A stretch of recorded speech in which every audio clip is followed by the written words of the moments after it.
crashed?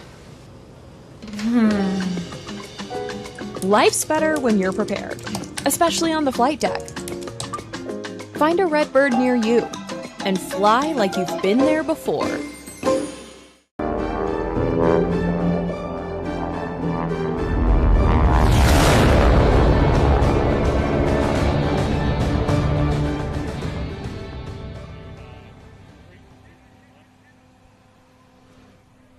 Watching Aviation Consumer Live, part of this Fire Crown Oshkosh Live series with Kyle Ludwig at Garmin. Become an annual thing, man. It's an annual sit-down with Kyle at Garmin. Always stuff to talk about, obviously, here at the Garmin Metropolis. Seems to get bigger every year. And let's talk a little bit about what you guys got this year. A few airplanes, lots of demos inside, right? Absolutely. And, Larry, thanks for having us on again. It is our annual thing, I feel like, and to kick the show off, boy, the crowds are coming in. Celebration Way looks totally busy out here, and the exhibit was packed at 9 o'clock as soon as we opened. We've been gearing up for Oshkosh for a number of months now, and as you know, we've had 11 announcements in July alone, and thanks to Fire Crown, we've had a lot of great coverage on those too. And this year we've really ramped up for Oshkosh with our navigation database announcement that includes the Fisk arrival this year to load it straight in your avionics, Garmin Pilot, and then a smart chart to cover that too. We're just really happy to be at Oshkosh and really happy to support the event. So how many kiosks inside with demos? Oh my gosh, dozens of kiosks inside. All of our greatest products, from flight displays to navigators, autopilots, integrated flight decks as well. If you want to see the new G3000 Prime setup, you can absolutely do that. And then our database desk as well, which I hope we can talk about in a little bit. You can see the full gamut from a portable GPS, an Era 660 or 760, all the way through our newest integrated flight deck. It's we have it all to show the consumers at the show. Let's talk about getting here first. And you guys announced the Oshkosh arrival procedure that you could load into your Garmin Navigator. Anybody that's ever flown the arrival in here at Oshkosh, VFR or IFR, you're sitting up straight in the seats. And tell me a little bit about how this arrival procedure works when you load it into a Garmin Navigator. Yeah, we're really proud of what we did with the Fisk arrival this year. You know, you said it best. The Fisk arrival, you really have to have your head on a swivel. A lot of traffic merging at the different waypoints out there, the different transition points onto the Fisk. And this year we made it easier by, you can simply, if you have the Garmin Aviation Database 2507 cycle, you load it just like any other arrival. So you go to your procedures arrival, and the Fisk arrival shows up for Oshkosh. If you listen to the ATIS like they ask you to, 50 to 100 miles out, you'll see that they have a fix that they're sending folks to. So out there, you know, I flew it the other day, and we did the Green Lake transition. So you load it as the Fisk, Green Lake transition, load a runway, and we put you either pointed towards the north complex or the south complex on a left base or a crosswind if they're using 1.8, and you can load it straight there. And you can also fly it coupled. So if you have a Garmin autopilot in your airplane, or any other autopilot, but Garmin autopilot, of course, you can fly it in nav mode.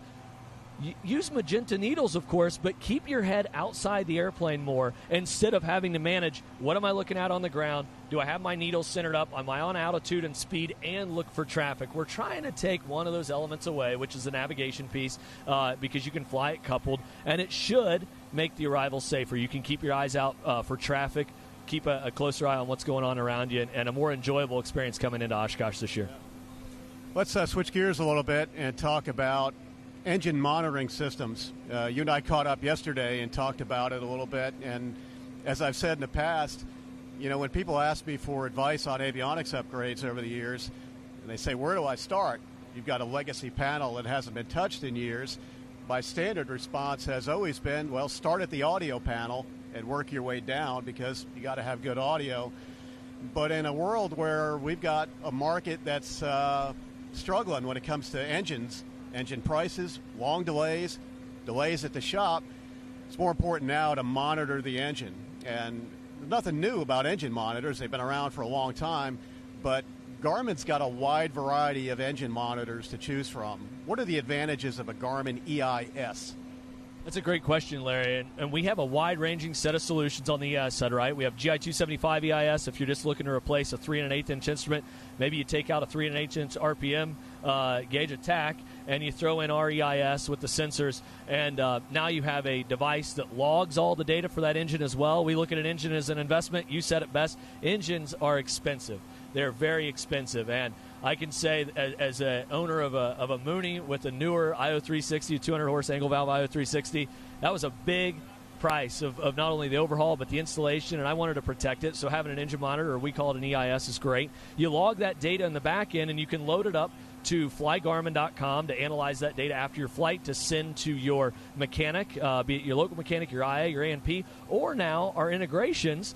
We have integrations with flygarmin.com with folks like Savvy. Mike Bush is a longtime expert on engine maintenance and a revered person in the industry, Larry, as you know, and I'll tell you what, you send your data over there, they can look at the health of your new overhaul, or maybe your engine's past TBO, like he sometimes say we can go, and he can look at that. And you can do everything from that 3 1/8-inch instrument I mentioned earlier all the way up through our G3X integrated solution, or our TXI standalone or integrated engine indication system too. So it's not just an instrument anymore. It's not just an instrument that you view in the cockpit. You can pull that data off, analyze your airplane after flight, or send it automatically if you have plane sync and a GDL60 to Fly Garmin, then on to an analysis company like Savvy. So we're really proud to not only offer an instrument solution, but also keep up on the health of your airplane going forward. You know, and another advantage of a EIS system is fuel monitoring, fuel quantity and fuel flow, of course, with a transducer mounted on the engine. It's a big installation, right? But what advantages over the old school fuel system quantity, where you got bouncing gauges and all that? Think about the number of NTSB reports that end in cause fuel starvation, right? And this has been happening since airplanes are flying around. We push fuel, or maybe we can't get to the alternate, folks run out of gas, etc. It's just such a sad thing to see, but it happens. And so you're exactly right. Having integration with something like the new SICE fuel senders, you get that precise, not only fuel quantity indication, but of course we can see how much we've burned through these engine indication systems too. And so folks can just get that much more precise a reading on what they have on board, what they've already burned to do their calculations. We've been doing Navlog since the beginning of the time when we were flying cross countries and we were flying out and around. And so this just makes it easier to fill in that block on how much fuel have I burned, how much is left to get to destination. And again, it's just so much more precise. And they always say don't trust your fuel gauges, and I feel like we're getting to the stage that, hey, where they're required to arm for flight, right? And so, hey, let's put a little more trust into them with what we're doing with our engine indication system.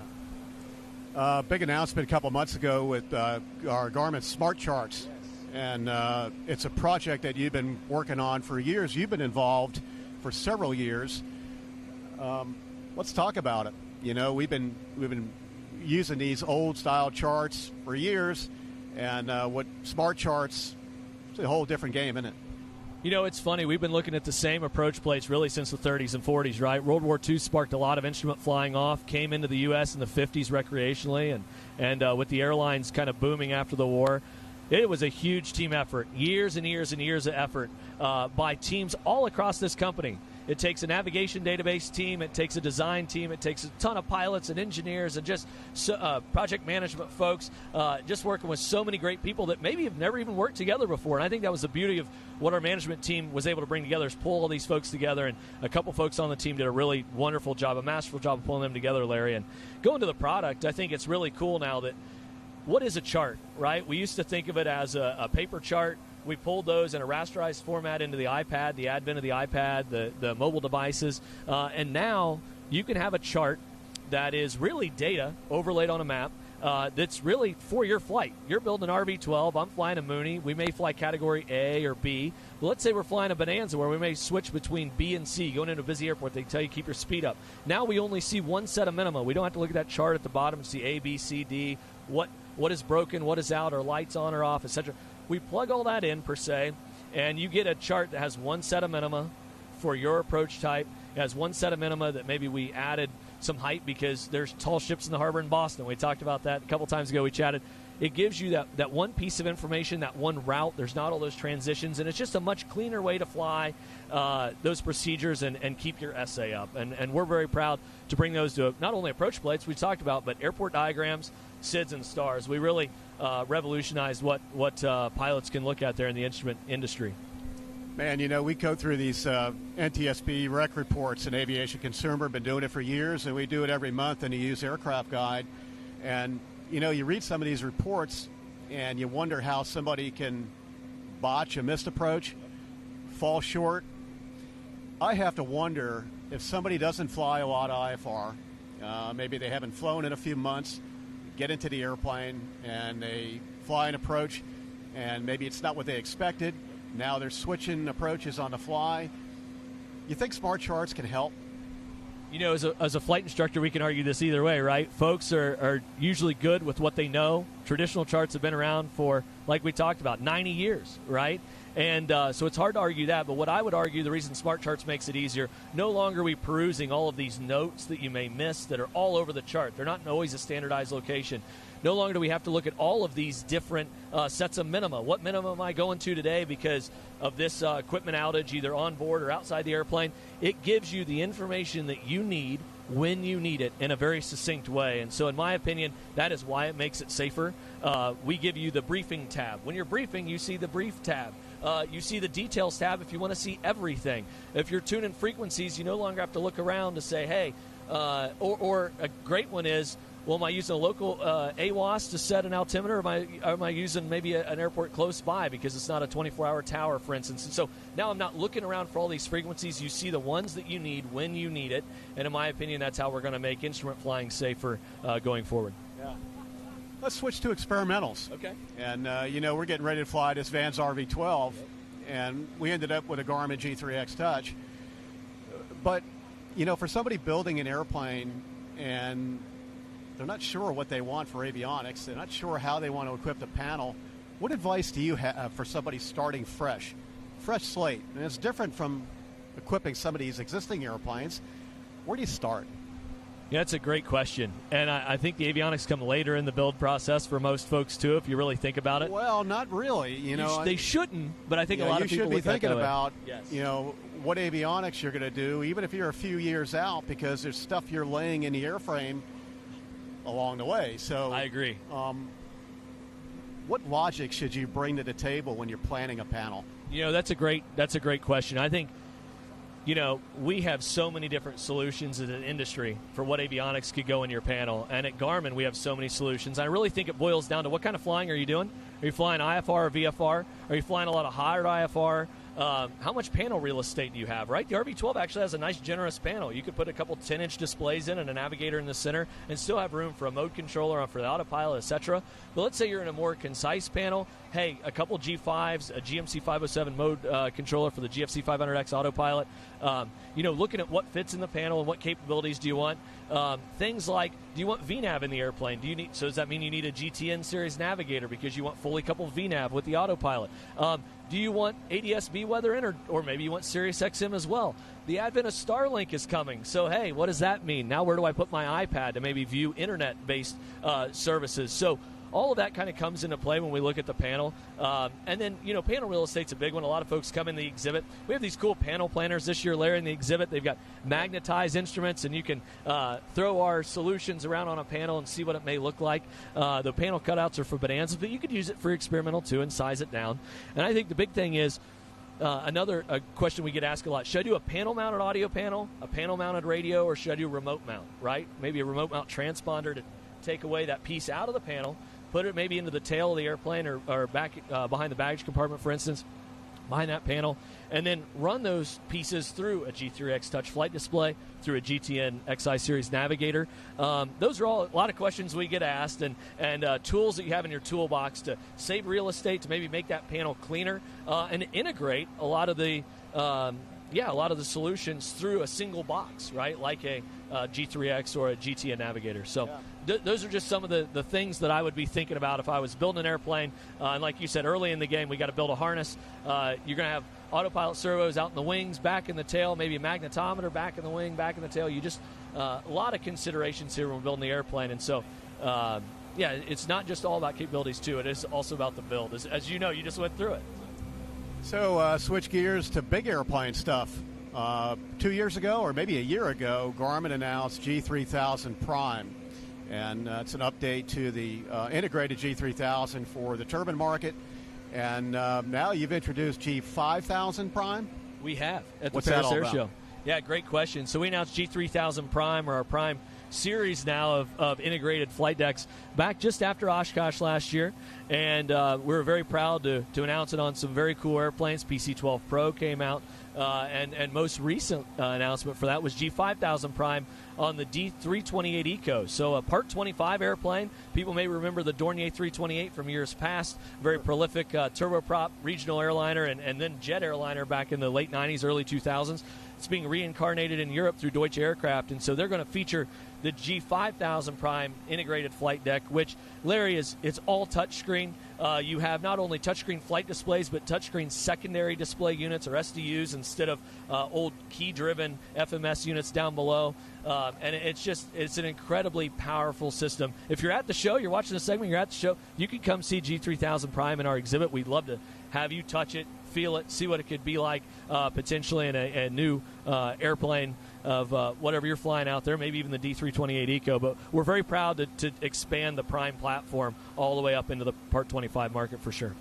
And speaking of big displays, you've also introduced a big 12-inch display. What's the application there, and where does it fit?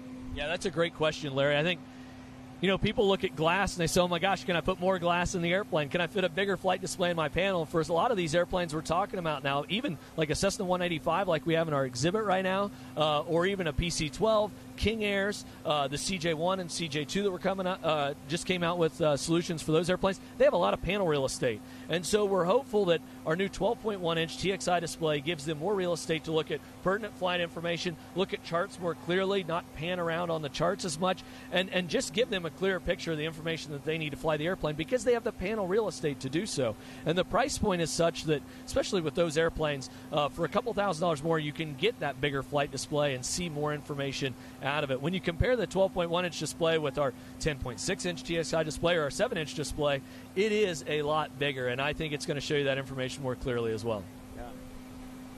What other announcements have you guys had? It's been shotgun past week or so. What did we miss? Yeah, it's a great question. Like I mentioned earlier, 11 announcements in July. The team has been working extremely hard, not only on the sales and marketing side, but the engineering teams at home, human factors, the test side, flight test side, and everybody else in between. It's just been an incredible effort this July. One thing we announced last week, hard to say, or hard to believe, rather, that we announced our first DME product, the 450R That's and what the it was, 4500. DME. Yeah, DME. We thought DMEs were long gone, Yeah. but there's still a need. There's still a need. DME solution for navigation for a lot of airplanes, especially in the higher realms. Or if we talk about what's going on with GPS spoofing in the world and still having navigational means, DME still has a place in the world. Not as much so in the U.S. as it does internationally as well. If you really think about GA, Europe still uses DME quite frequently. And so we now have solutions to bring to not only the GA market, but if you need a more hardened solution, environmentally hardened solution, we have that for the bigger aircraft too. And we're just really proud that, again, you look at Garmin and you say, wow, we make so many products. What have we not gotten into yet? And it's hard to believe that DME is one of those things, and we're proud to offer a solution to the market now. Any ADFs in the future? Oh, my gosh. Wow. You can answer the question, Larry. Wow, ADFs. I hope not. We all know how to use them because we all fly instruments, but I'm not sure that's one we'll get into. What we're talking about is another concern, I think, that a lot of folks upgrading have, and that's, like you say, losing GPS. What are your thoughts on adding a traditional NavCom to the airplane or a traditional VHF nav? Just a couple of years ago, all GPS. You could pull those NavComs out. What concerns might you have about feeling naked with just a couple of GPSs and not being able to shoot a raw data ILS approach? Yeah, Garmin is a GPS company. It was kind of in our founding, and our founders were huge believers, and that's where we've rested our laurels. But I will say that pulling that traditional ground-based nav out of your airplane, there are some considerations like now GPS spoofing we have going on in parts of the world. And then, ILSs, I would rather shoot an ILS than a RNAV approach a lot of days if it's available. And with our with our autopilot, it's so easy to just stay in magenta needles, if you will, and fly an RNAV approach. But, geez, an ILS is still kind of that primary approach around the world. And having that capability is incredible. I have it in my Mooney with a 750XI Navigator. But you're right, Larry. I mean, there's a lot of interesting things going on in the world about that. We are obviously looking into it, and the DME is a great way that we're coming out with, hey, we're combating against that type of activity too. Well, we've been babbling here sitting in these chairs, and there's some cool stuff to look at in this pretty nice-looking Bearhawk behind us, right? Yeah, absolutely. Want to wander over? Let's wander over the Bearhawk 5 here from Aaron and Paul. It's a beautiful airplane. I'd love to show it to you. Yeah, it's worth looking at. Okay. Come on.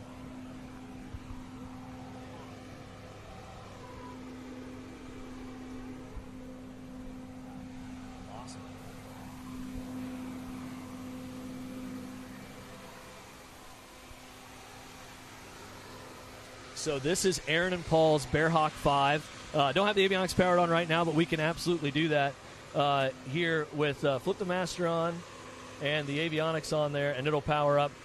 This airplane was just finished in the last week. It's one of four beautiful airplanes in our exhibit right now. You see a lot of our great solutions here. Dual 10-inch G3X flight displays, a GTN 750XI Navigator, GTR 20, a remote mount radio behind those G3Xs, and then the GFC 500X autopilot. It also has AOA, big backcountry airplane. Having AOA is a great thing, too, to fly off of that on approach. And we're just really proud of this. Aaron and Paul did a great job building it down at the Bearhawk factory in their Build Assist program. And then with our avionics panel, this is just a 155, 160 knot, backcountry airplane. So not only a traveling airplane with 4 big seats and a baggage compartment, but all the capability to fly at IFR and do hard cross countries as well. Yeah. What else is in the display here worth looking at? Yeah, great question, Larry. So behind us here, Trip Palmer finished earlier this year a Legend Nomad Cub. So it's a Rotax-powered Legend Cub. Such a gorgeous airplane. He has a few hundred hours on it now. Just finished a trip up to Alaska and back. And, we're just so happy that he allowed us to have it in the exhibit. Another experimental airplane, right? So the experimental kind of revolution continues, and he built it down at the Legend factory. But, again, shows the power of what the G3X touch flight display with some integrated radios, including the transponder and the radio, and then having an autopilot in it. He's got hundreds of hours in this, and a lot of them are cross-country.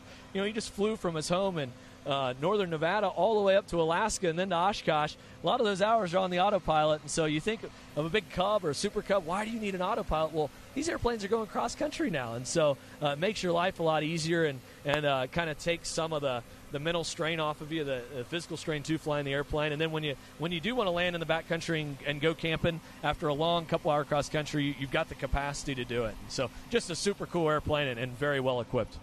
We talked about experimental airplanes, experimental avionics, and the buying decision. How can the experimental world help somebody flying a certified airplane? So I think where I'm going is, you take an experimental Bearhawk like this, loaded top to bottom with Garmin gear. Yep. You got an old Mooney or an old Cessna or whatever. Yep. How can these airplanes, where you've got a lot more regulatory leeway, how does it help somebody flying a certified airplane? It's a great question, Larry. I'm a huge believer in the experimental market. I'm a huge believer in the vintage market, too. I know you are, and that's why I asked. Yeah, and I think, big thing, if you look at Garmin, the history, especially since the early 2010s, we came out with a G5, which is a prolific flight instrument, and we came out with a G3X touch flight display, and those have lived on for over 10 years now. They started in the experimental world. We certified those products, brought them into the certified world at a very fair price point, brought that technology to airplanes like mine, a 1971 Mooney that otherwise I may have not pulled out the vacuum system. I may have relied on the old vacuum pump and DG and attitude indicator, and now I have GI 275s, which if you look at it, we evolved from the G5 to the 275, and offer still both of those products for sale today. And we brought those great capabilities into the certified world out of the experimental world. And Team X at Garmin does just such a wonderful job of still being on the bleeding edge and designing kind of what's next and what's out there. And then we brought it into the certified world, and we're just very proud of that at Garmin. Yeah. And the other thing you're doing here at the exhibit is databases and a discounted database subscription. Yes. So yes. How's that work? It's a great question. databases. We'll start with this. Databases aren't the coolest thing that are offered in the aviation world. Well, but they are confusing. They are. And whether you fly VFR or IFR or everything in between, with all the data running around in these suites, the big question is, what do I need for subscriptions? Do I need Jeppson charts? Do I get the Garmin charts? What do I need, and how do you make that decision? And we're helping folks do that right here at our database desk inside. $100 discount for customers, and then if you're a new customer, Larry, additional discounts on top of that $100 here after you get the help in deciding what you need. So do you want the Garmin flight charts, or maybe do you want to upgrade to a chart enablement and use Jeppson charts? You have that option. Do you just need a navigation database, or do you want a one-pack that covers all this for multiple instruments? Do you just have a G3X flight display for VFR flying like you, or are you doing hard IFR flying with a navigator and a flight display and where you need the charts? Our folks, our database experts back here in our exhibit this week can not only help you save money, hard to believe in aviation, save money on a product, but also decide which one is right for you and your airplane and your type of flying, most importantly. Did you hear that? He said Garmin's going to help somebody save money. and it is a bold claim, but Larry, we're doing it right inside here in Oshkosh 2025. Yeah. Anything else we need to talk about? It's our annual sit down. What do we got? What do we miss? I think probably a lot, right? I think I'd like to close with, I really do believe these products they make flying safer, right? We're solid state instruments and all the capabilities out there and all the information. If you haven't flown behind our products or seen them, please stop by. Please fly in your neighbor hangers or your hangar neighbor's airplane and go see what it's all about. And then secondly, if you haven't come to Oshkosh, please come to Oshkosh. It is kind of the mecca of aviation, and there's so much to learn, so many people to see, so many airplanes to see. But like Paul Poberez, you say, you come for the airplanes, but you keep coming back for the people. And I appreciate seeing you every year, Larry. It's always a fun segment. And I'll close with saying, if you're trying to make an avionics buying decision, this is a perfect place to come get a demo. Get a good demo, get a thorough demo, make sure you get along with the system. And I think that's where a lot of consumers tend to fall short, is they don't really know what they're buying. And I think it's a setup for remorse. And our sales folks will be happy to walk you through the kiosk or do a demo on your own. You can see all the products side by side. We've got kiosks that show every single one of our products inside, and you can really get a look at, again, there's a lot of options. So you can find the option that works for you and your airplane and your type of flying. And like you said, really do your diligence in the buying process, and we can help you with that here at Oshkosh this year. What else? Larry, I think the big thing is we talked about experimentals a lot. We talked about the certified world a lot, but the vintage world too. It's a world that I'm really passionate about, and bringing those airplanes up to speed. Of course, last year we had two gorgeous airplanes from Stevie Triesenberg, a 140A and a Bonanza. I think if you buy one of those airplanes, a vintage airplane like a 140, you may not be flying it in hard IFR a lot. You may fly it in some light IFR, but maybe not as hard IFR, but you can still get so many great capabilities in a vintage panel for a pretty cost-effective point. You can still get a WASH GPS in there and maybe a single G5 or GI-275 for very good value. ADS-B ADS-B, hard to believe, it's been out for almost 15 years now, maybe a little longer than that. And our solutions can not only help you get ADS-B compliant, but also 345 transponder pulls in that ADS-B traffic, and so you can display that through Bluetooth and Garmin Connect services to your iPhone, your iPad, what you're flying with. So we have solutions for every kind of airplane and a lot of helicopters. You can see them all here. It's all inside. Kyle Ludwig at Garmin. Thank you. Appreciate it a lot. Time.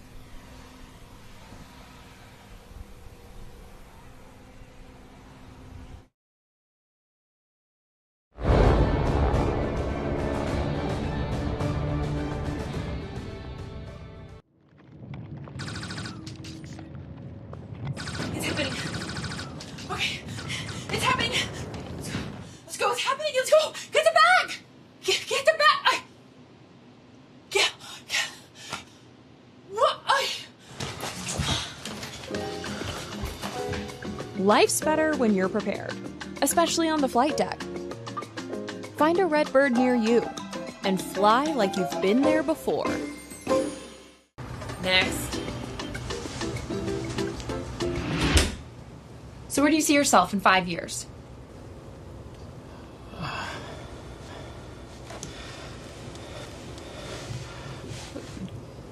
Trashed. Life's better when you're prepared, especially on the flight deck. Find a red bird near you and fly like you've been there before.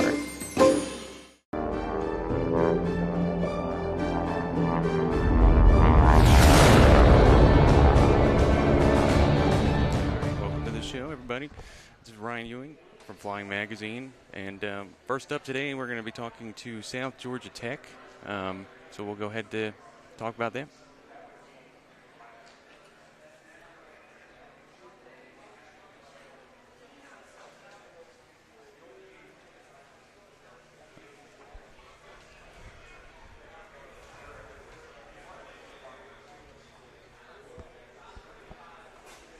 Okay.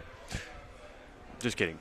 We have Chair Jennifer Hamady here from the National Transportation Safety Board. Jennifer, thanks for joining us today. Sure. Really appreciate you coming along and talking with us about safety, something I think you know a few things about. Well, thanks for having me. So, the first thing I wanted to ask you about, because it's been a hot topic in mainstream media, but also, of course, in the aviation space, is runway incursions. And in 2023, the FAA recorded 23 serious runway incursions. Some of them were pretty high profile. They made a lot of news. What recommendations has the NTSB made about runway incursions? And can you talk a little bit about some of this technology that's on the market and what you all kind of have recommended the FAA for that? Yeah, and just to sort of set the stage on where things are on data, FAA collects data on the runway incursions, and of course, overall data on runway incursions is up and down every year. It's generally around 1,600, 1,700 every year. But the most serious ones, the Category A and B, as you mentioned, was 23. Those are down from where they've been over the last couple of years. With that said, it only takes one, which is why, and I think this is an important point, a lot of people wonder why the NTSB investigates incidents and not just accidents. The reason why we do incidents is so we can learn about them and prevent a future accident from occurring. And so you mentioned some of our work and our recommendations. Our oldest recommendation, which stems back to 2000 regarding runway incursions, is technology that directly alerts pilots of a potential problem. And, not just air traffic control. And that's where we want to see some redundancy. Certainly there's technology for air traffic control, the older technology like ASDX.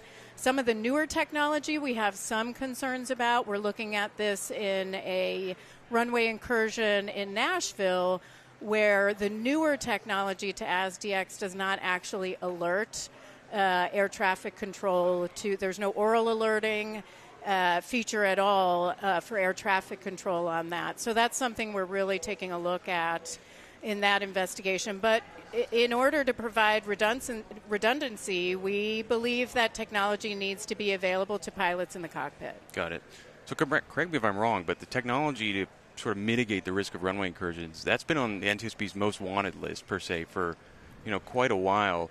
I kind of want to ask you, do you feel like they're making progress as there's progress is being made in that front?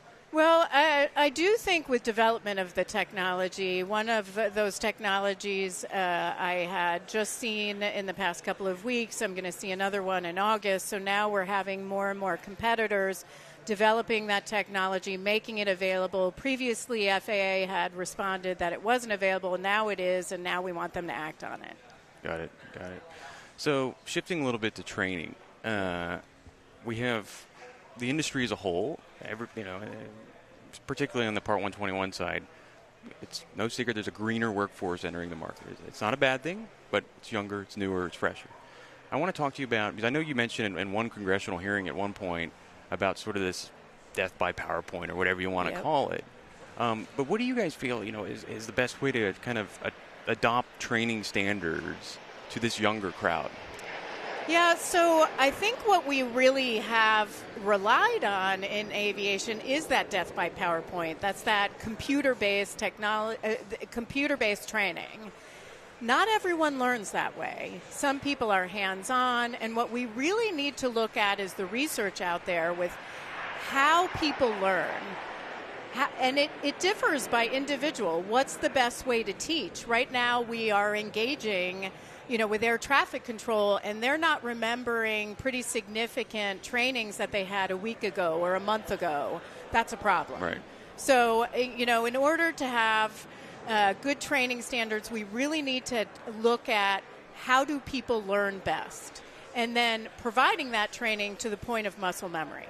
Right.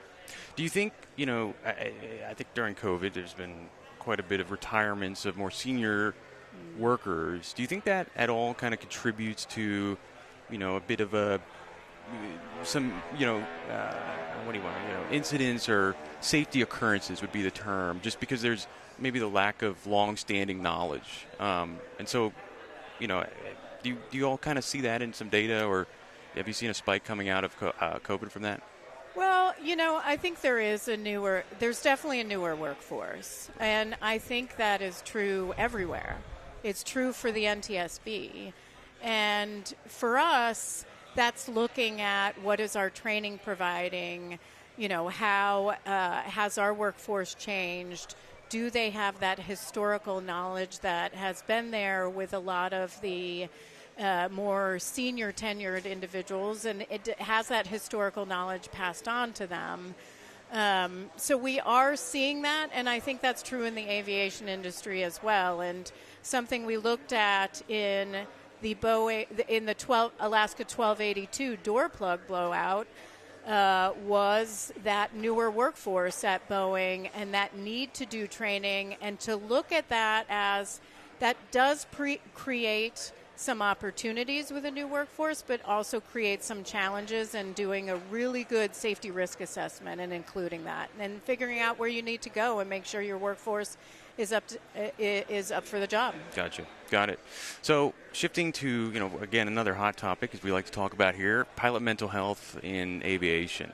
Sort of how does the NTSB view sort of the current balance between maintaining safety and ensuring pilots feel like they can get help or potentially face a career-ending move? Yeah, I'm going to be pretty blunt here.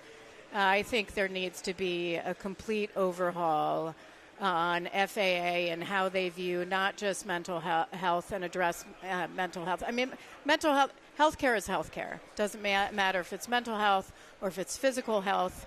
It needs to be treated the same, but the way the FAA operates, it's like back to the 1950s.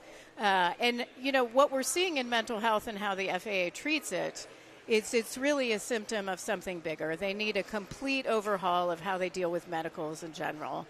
You'll hear the FAA say, only 1% are denied. Come on.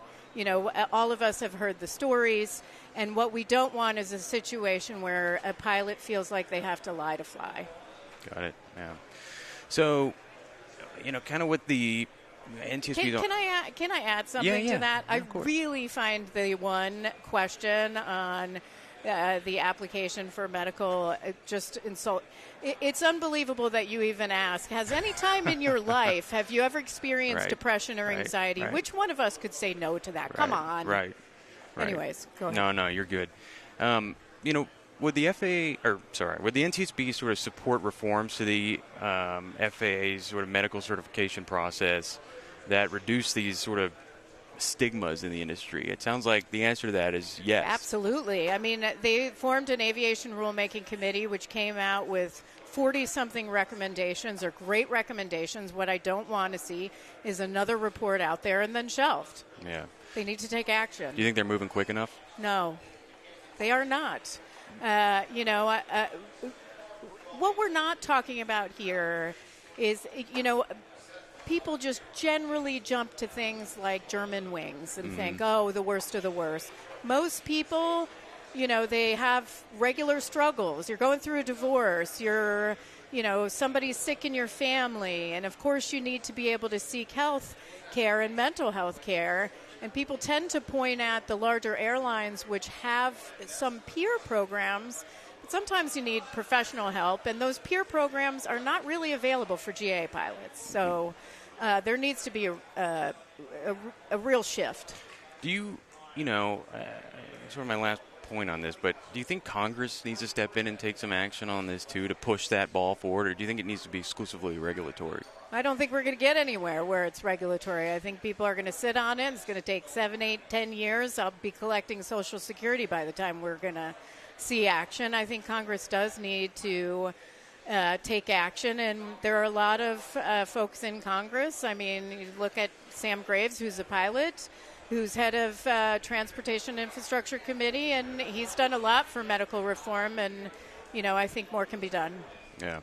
Do you all see, I promise this is my last question No, on this, but it's fine. it's a great, I it's like a really hot topic and important. And like you look internationally, do you see other countries, other nations, other regulatory bodies making progress while we're sort of behind the 8 ball in regards to pilot mental health?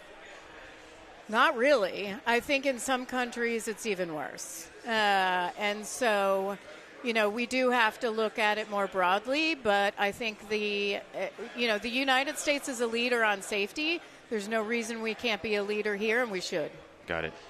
So moving on to general aviation safety, we're here at Oshkosh, Mecca for aviation. It's very exciting, very exciting, and I want to talk about general aviation accidents kind of remain a major contributor in overall aviation fatalities.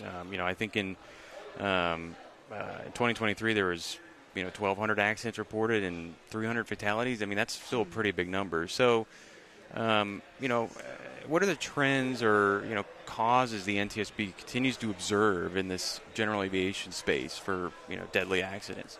Yeah, well, I will say the numbers are going down. I mean, that is certainly nothing to celebrate until you're at zero, but they are going down. And trending down, and have been for the last decade, both in terms of totals and then fatalities and injuries. But again, we have a number of recommendations. I mean, 40%, if you look at our data, are loss of control in flight. And a lot of that, and the NTSB is really working with the stakeholder community and on a joint safety committee to really bring awareness on training. Right. I mean, training is something that we think needs to be highlighted, because in the loss of control in flight, we're seeing concerns with aircraft control and airspeed management, and we believe training can help on that. Certainly awareness, and we're working with the GA community to get the word out. Got it. So let's talk about, in that sort of same vein, let's talk about safety management systems, something you all have advocated for a long time. Part 121 carriers have to use them. They're starting to be more adopted at charter, Part 135, airports, that sort of thing. But, do you think an SMS system could help with higher risk GA activities? I do. I mean, all across transportation, we recommend SMS, no matter the mode. And even if you are looking at it from your daily life, let's say, I'm driving my car, what are the risks? And how do you address those risks? That is something anybody can do, anticipating those risks, planning for how you're going to mitigate them. There's risk in everything we do. But there's no reason why even a single individual can't do safety management. Right. So I want to talk, finally on the general aviation side, ADSB has become much more, I think a lot of people who aren't in aviation recently have found out what that is. Yeah. But, what other technologies, in addition to ADSB, do you all kind of see as being useful to prevent, serious accidents in the general aviation space? Well, certainly, and I'll just highlight on ADSB, when ADSB out was mandated in certain classes of airspace, we commented that ADSB out is fine, and we support that, but we also need ADSB in. And we've investigated other accidents where we've made similar recommendations, like when I was in Ketchikan and there was a mid-air collision of 2 float planes, and they were tour planes or tour operations, and it was very tragic, but that's something we recommended there, and we've recommended it for years. So we've got ADSB in.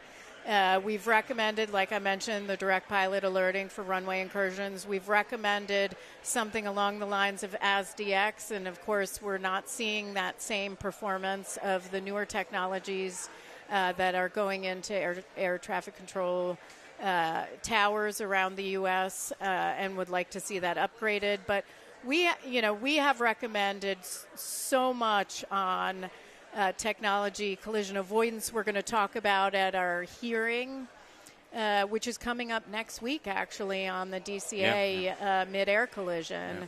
And we're going to have an entire panel where we really focus on collision avoidance technologies. So we do have a number of recommendations on technology. When we do an investigation, we look very broadly, man, machine, and the environment. Got it. Well, that's actually a great stepping off point, because next week is sort of your hearing on the DC accident. But, I want to talk broadly about the symbiosis, I guess is the term I like to use, between military aviation and, Part 121, or really any civilian activity. There was an incident yesterday. Don't expect you to comment on it, but I'm sure we've all seen it in the news. B-52. Right. Yeah. Like, how do you, what recommendations can you give to the DoD or the FAA to sort of work that out? Because, on either side of that coin, you have, like we've talked about, newer workforce, or other stuff going on, and what recommendations can we use to blend military and civilian safer? Yeah, I mean, there does have to be a blending because you're both sharing the skies. Right. That is something that is going to be a key focus of our hearing next week. So just for folks that are listening, we're having a 3-day hearing. It starts on Wednesday, the 30th, from 9 a.m. to 7 p.m. And these are investigative hearings. They are geared towards us developing more factual evidence related to the DCA mid-air collision. We have collected over the last 6-7 months a lot of evidence, but this is another step in the process to collect additional factual data. That morning at 9 a.m., we are going to release our entire docket. You can find that at ntsb.gov. That means all our evidence so far will be available publicly. And then we'll have 9 to 7. We're going to do 2 panels that day, really focused on specifics of that collision and operations in the DC airspace, which includes the sharing of not just military aircraft, civilian aircraft, but also there are a number of other helicopter operators in that area, in that airspace, hospitals, healthcare, news agencies, you name it. And other departments as well. So we're going to look at that, and then we'll have on the 31st 2 more panels from 9 a.m. to 7 p.m., and then we'll have a third day on August 1st it'll start at 9. We'll see how long we need to go, probably half day, but it could be more. I want to make sure everybody has their opportunity to ask questions. So our technical staff from our investigators will ask questions, the board will ask questions, and then parties to our hearing will also ask questions. So It's a pretty in-depth process. And then our intent or expectation will be that we'll complete that we'll complete the entire investigation and have a board meeting next January. Got it. Well, Chair Hamady, thanks for coming on today. Thanks for being here at Oshkosh. Ryan. It's a beautiful day out, and thanks for coming on. Thank you so much. Thanks so much. Now we're going to talk to our folks at South Georgia Tech. All right. Thanks for joining us here on Oshkosh Live. If you guys want to introduce yourself, talk about your career in aviation and your role at South Georgia Tech.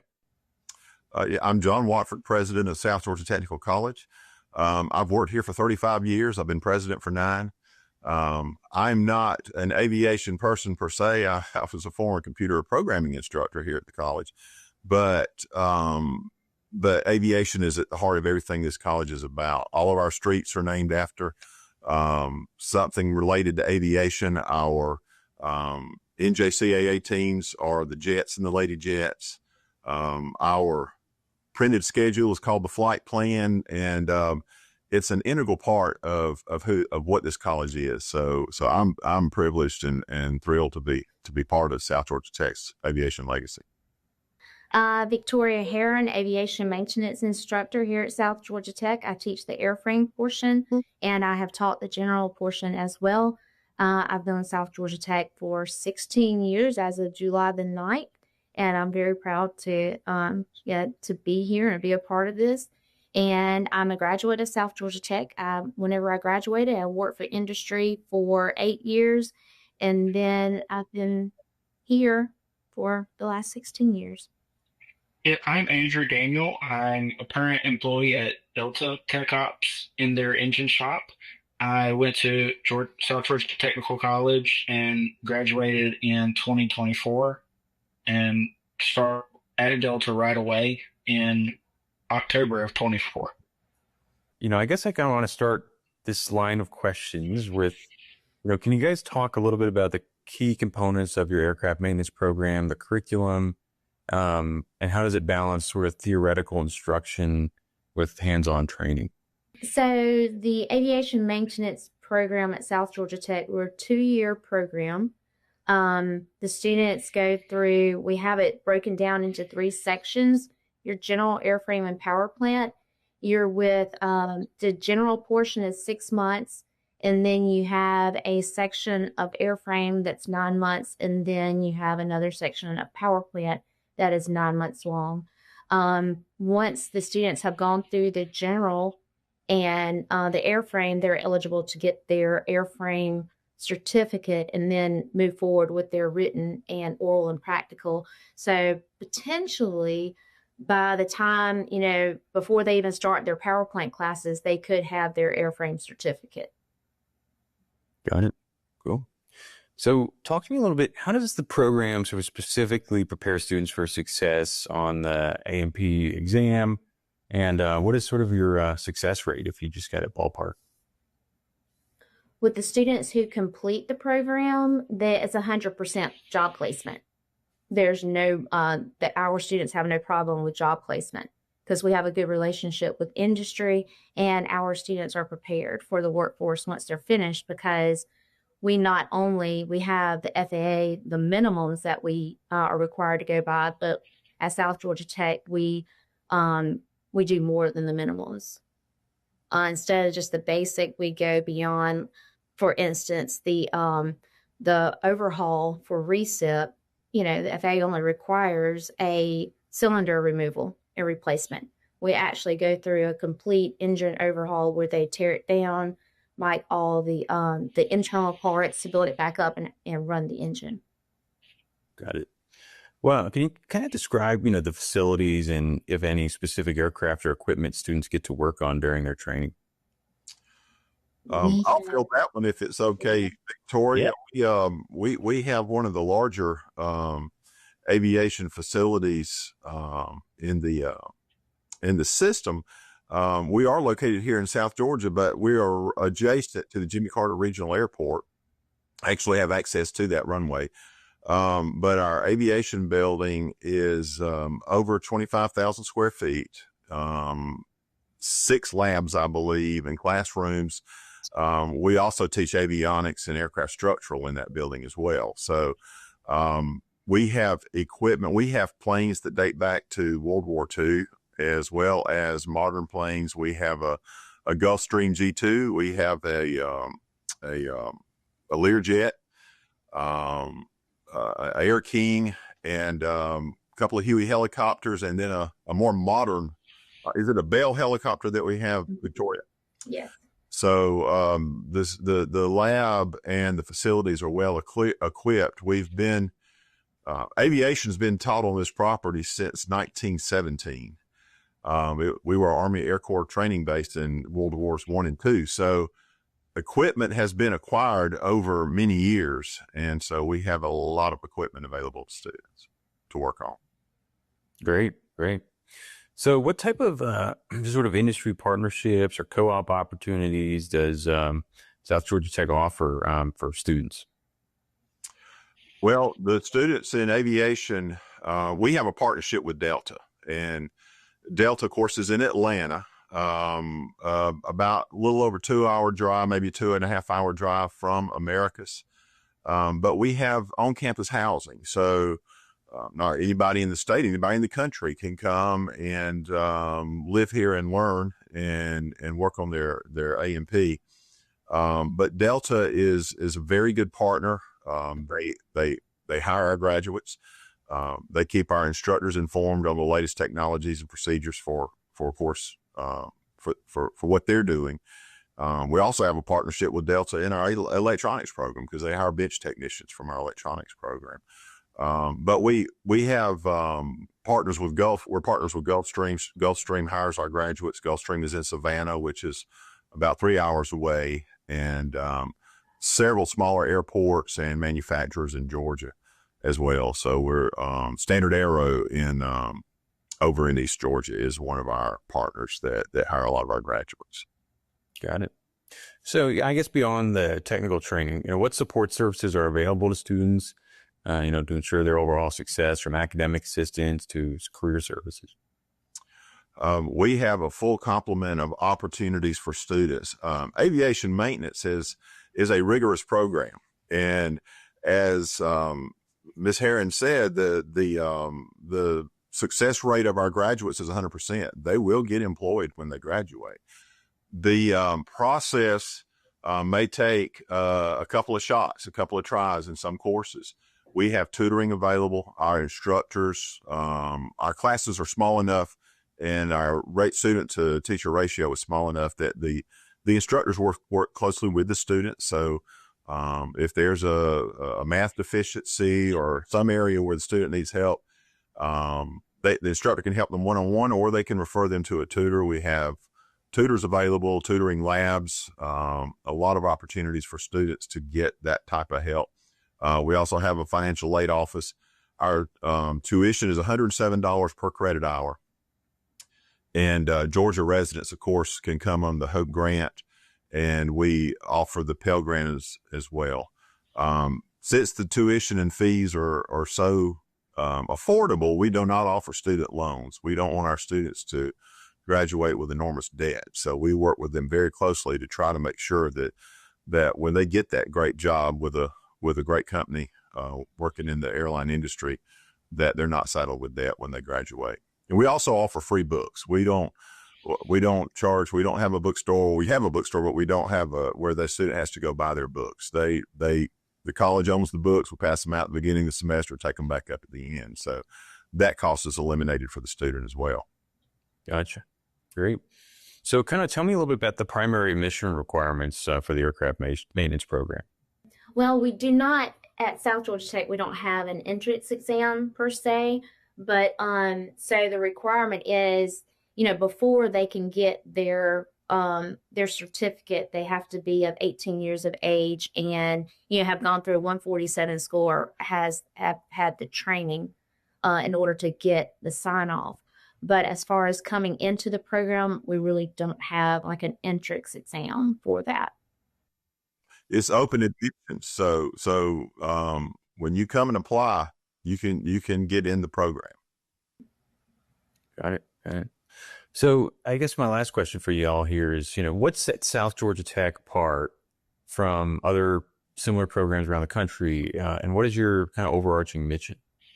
I would like Drew to chime in on this one because he is a former student and he competed at National Skills USA and won last year. So Drew, could you kind of chime in on this question for us? You're going to get more personalized education at South Georgia Tech, as well as they're more equipped with more equipment, and they have the ability to teach different things that other schools don't, just because they don't have the right tools. Got it. I'd like to hear from all of you on this one, actually. If Dr. Wyfer, you want to go next? Yeah, we are different. And Victoria mentioned that we don't just do the minimum that's required. We want to prepare the student for what they're going to see when they get in the actual industry. And she had a perfect example of the engine rebuild. The engine has to run for the student to be able to pass the class. That's not a FAA requirement. That's a South Georgia Tech curriculum requirement.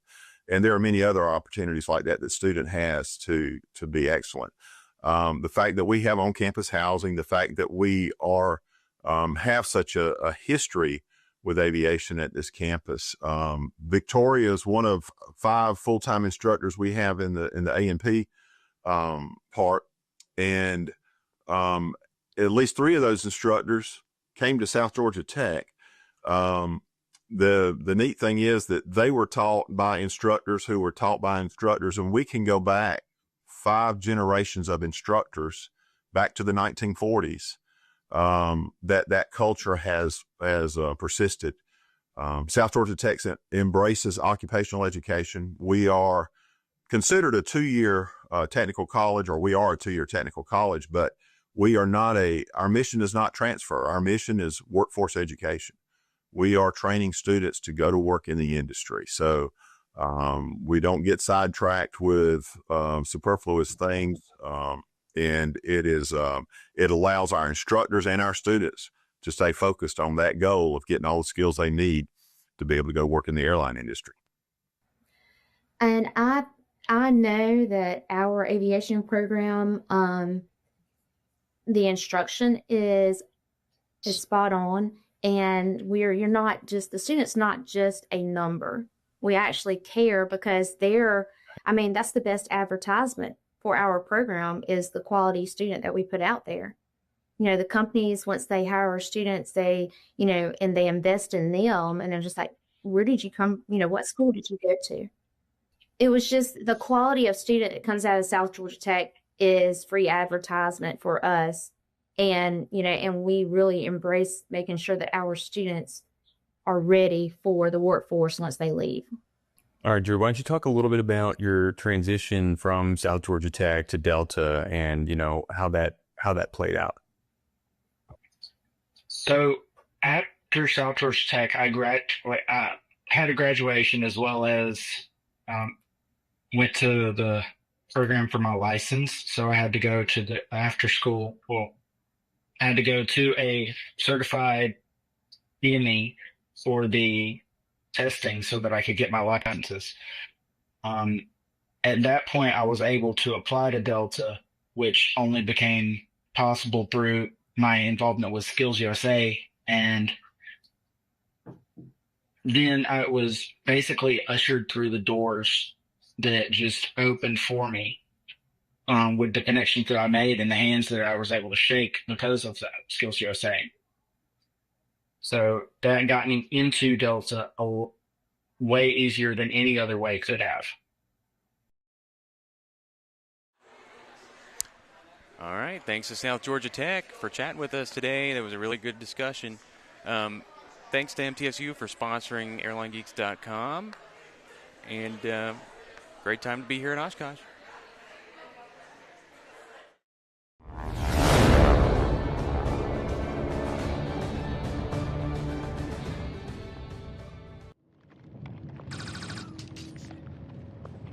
It's happening.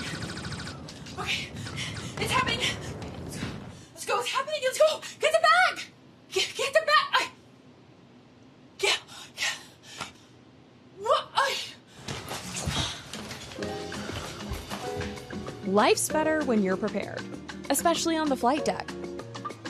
Find a red bird near you and fly like you've been there before.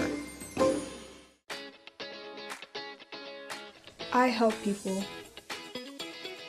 I create music. I shape the future. I am an entrepreneur. I inspire people with more than words. I ride forward. The sky is not my limit. Find your blue at MTSU.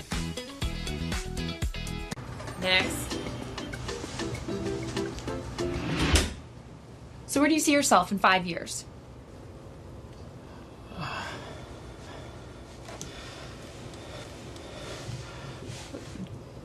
Trashed. Life's better when you're prepared, especially on the flight deck. Find a red bird near you and fly like you've been there before.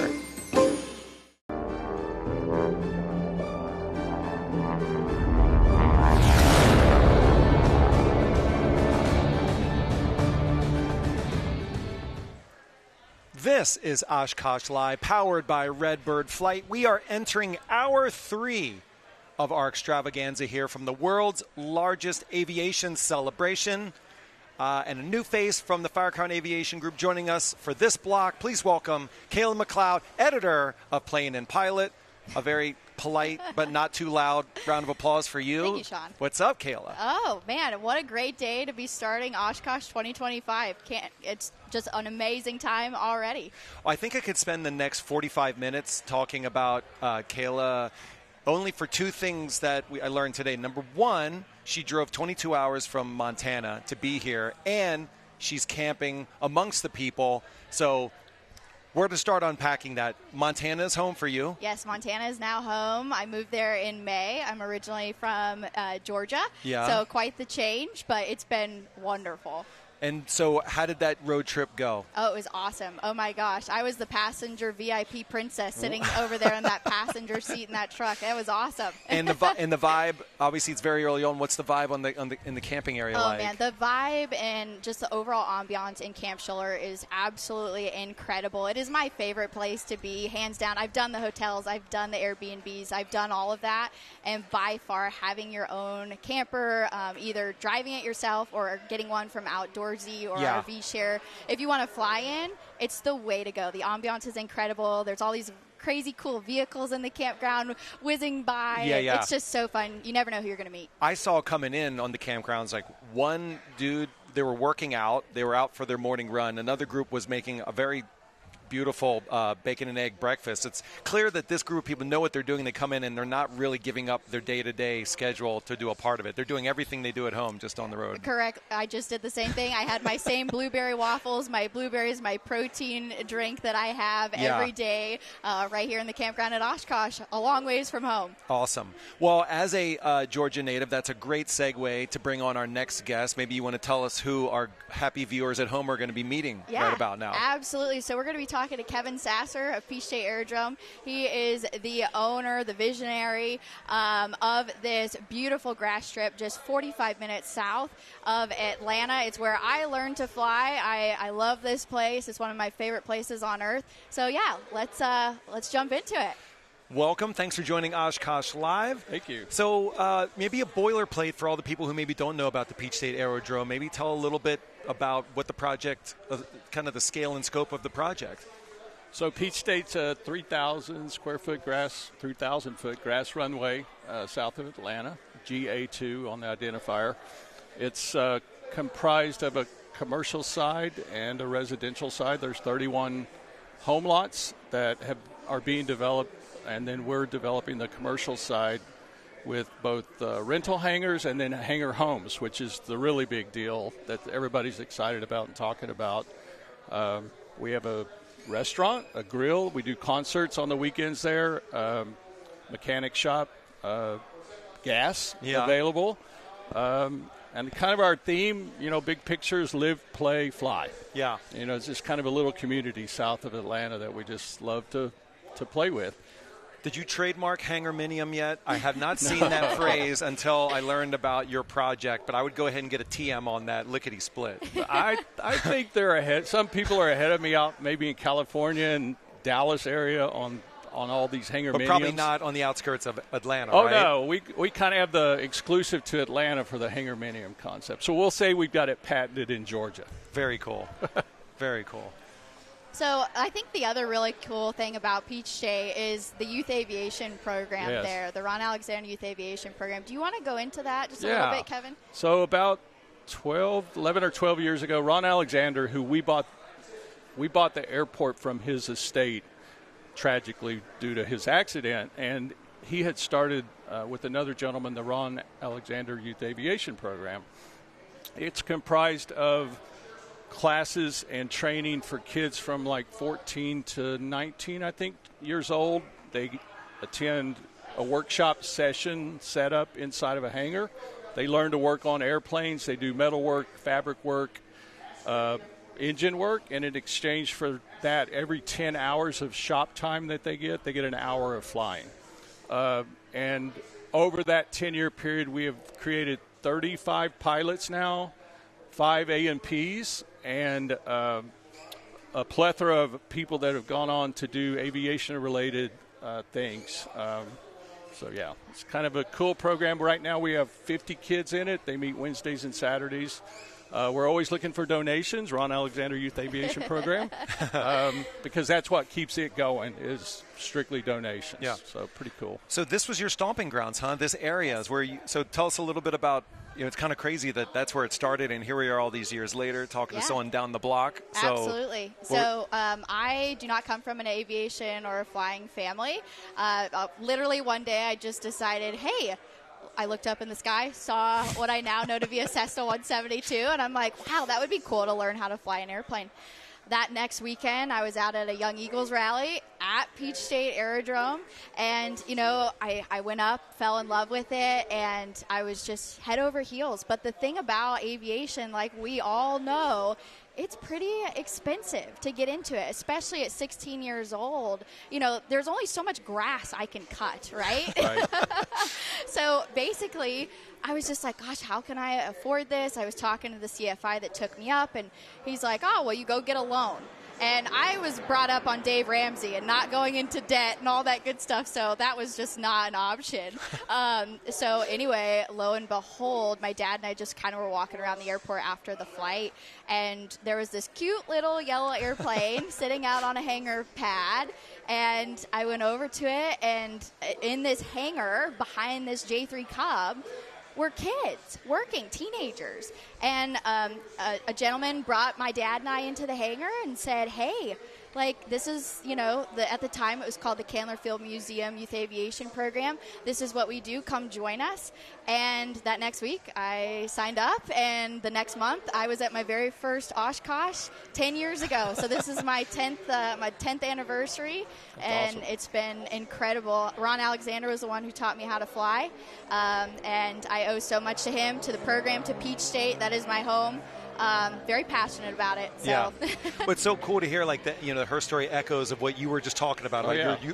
that is a perfect segue. Yeah, she was one of the OGs, the original gangsters. Yeah, they helped get us started. It was awesome. That's incredible. So Oshkosh, clearly good mining here for people who are going to come down and check out the Peach State Aerodrome. So how does that work? What are your expectations for an Oshkosh? You're coming here to meet potential residents, clients. Like what do you hear? You're just or an ambassador for the brand, just getting the story out. What's this event mean for you? Well, first and foremost, I come for me, of course, and my friends, and my brothers in aviation, and we have a house that 6 of us, 8 of us, depends on who's coming. Typically, have rented for the last 15 years, and so it's more about the friendships. And but I have done the token poster pokes on the billboards, and I've got brochures and stuff. But this is a hard place to sell back into Georgia. So we talk about it a lot, but we really had not a big problem attracting people to buy the hangars and to buy into the rentals and everything else. So I guess admittedly I come here to see the stuff and be with my friends and hang out with people that have the same interests that we have. Yeah. So tell us about what the means for you as far as what you want to see. What are you always interested in checking out here? Are you a warbird guy, or you want to see these experimental aircraft? What are you about here, or all of it? Yeah. So I like the booths. I like the new technology. I love to go to the warbirds. I think it's just everything. We have a golf cart, and we drive. Which is kind of a privilege. So we drive all the roads and just look at all the different airplanes. And I've got these old guys that are in my house with me. They know every airplane in the world. So it's very cool to say, well, that's a Waco. That's just, and all these things. And so when we have free time, we do that. And I don't know. It's just more the camaraderie than it is what airplanes are here. Yeah. And the air show's not bad. The night show's phenomenal. So that's kind of cool. But, yeah, it's just it's our vacation almost, like a getaway and hang out with 7 or 8 guys that are dumb and ugly like me and just have fun. So, anyway.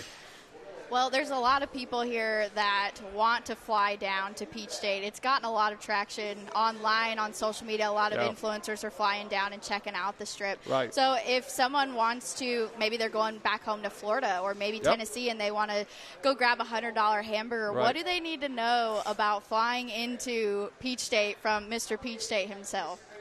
Well, get on your Garmin G3X and hit GA2 direct enter and come see us. But, it's a simple 3,000-foot grass strip. It's not that difficult. They're welcome to come. We'll make a courtesy car available, which will probably be my car, which we don't really have one. But they can camp if they want. We'll make room for them to camp. We don't do it like officially, but guys have come through on their way to Oshkosh back and forth. We have the cheapest fuel in the state. So they have nothing else. And if it's Wednesday through Sunday, come have a hamburger on us. And we've got the FBO with snacks and stuff, but we also have a great restaurant on site for them to recreate at and mess around. And like I said, if they want to camp, we'll make a place for them. Awesome. So. Well, we want to say thank you for stopping by Oshkosh Live, and I'm sorry that we took you away from all the hijinks with your brothers and friends and getting in trouble. So thank you for being a professional and sitting up here. You make up for it. Kevin Sasser with the Peach State Aerodrome. Super cool project. Check it out online on Instagram and all the great places. And stay with us for more great content with me and Kayla on Oshkosh Live, powered by Redbird Flight. All right. We are moving from Peach State Hangar Miniums to Flair Bourbon. Georgia Bourbon? Yep. So this is another perfect segue. So, Kayla, who are we here with right now? So this is Lee Hubner of Flair Bourbon. He's working with this amazing group of talented pilots and people down in the Atlanta area. And, As much as I could talk about Flair, I could also talk about Peach State, which is one of our favorite. Peach State is really close to where we're based. Okay. And if you haven't seen Peach State, it's if you could draw like a postcard, what you could imagine it might look like, it looks like that. It's this beautiful little grass strip, the tall trees at one end. When you're coming in on final, you're sort of coming around final, you're flying down through the trees, and you're like, where am I? Like, it's magical. Heaven. It's really a beautiful spot. So it was fun to listen to Kevin talk about it. Very cool. Knowing how much we as a family love going over there. So that was nice. Yeah, it's wonderful. Perfect segue. Georgia all the way around here this morning. Yep, and also I'm thrilled. I haven't been yelled at by anyone from EAA with my miniature Flair Bourbon delivery van over there. Okay. I feel like I'm not allowed to drive it. I got a bit of a side eye from an official. So I just kept driving. I figure if they can't catch me, I'm good. The delivery van can keep going. So are you delivering bourbon to clients this week, Lee? What's the story behind I think I've missed one of those, like a selling point. I could have been driving around in a miniature delivery van dropping off bourbon. No, that's just we have that in the booth, and it's fun. I don't know if you can. I'm going to try to describe it. I'm a writer by trade, but what I can tell you, if you could just imagine a small ice cream cart. Oh, there we are. There it is. There it is. So, yeah, my writerly skills are not needed here. I think the picture gives you 10,000 words. Yeah, so, fun. Really awesome, Lee. Yeah. And you're telling me that is filled with bourbon with a tap on the back that I could stick my head under. That is exactly correct? how it is. Come by the booth and bring a cup. No, I'm afraid not. But we're down near So, going back a step, this is my first Oshkosh. My head right now, what is it, 9? It's whatever time it is on a Monday. My brain is, exploding. So what was that like, flying in, your first Oshkosh? Tell everyone what you flew in. Okay, I'll go back one little step. For it. Wednesday, I drove up from Georgia. We had to bring up, equipment for the booth. So I put in EAA Museum, I think I put in, and the GPS said you're still, 5 minutes from the museum. I could already see campers. I was next to campers. And I'm thinking, if I'm still 5 minutes from the museum, this place must be enormous. And that's when it started to dawn on me just how the scale of Oshkosh. So that was great. We dropped it off. And then Friday, I flew our Cessna 195 back. And I was a little anxious. My first time into Oshkosh, you've seen all the conga line, and you hear the horror stories.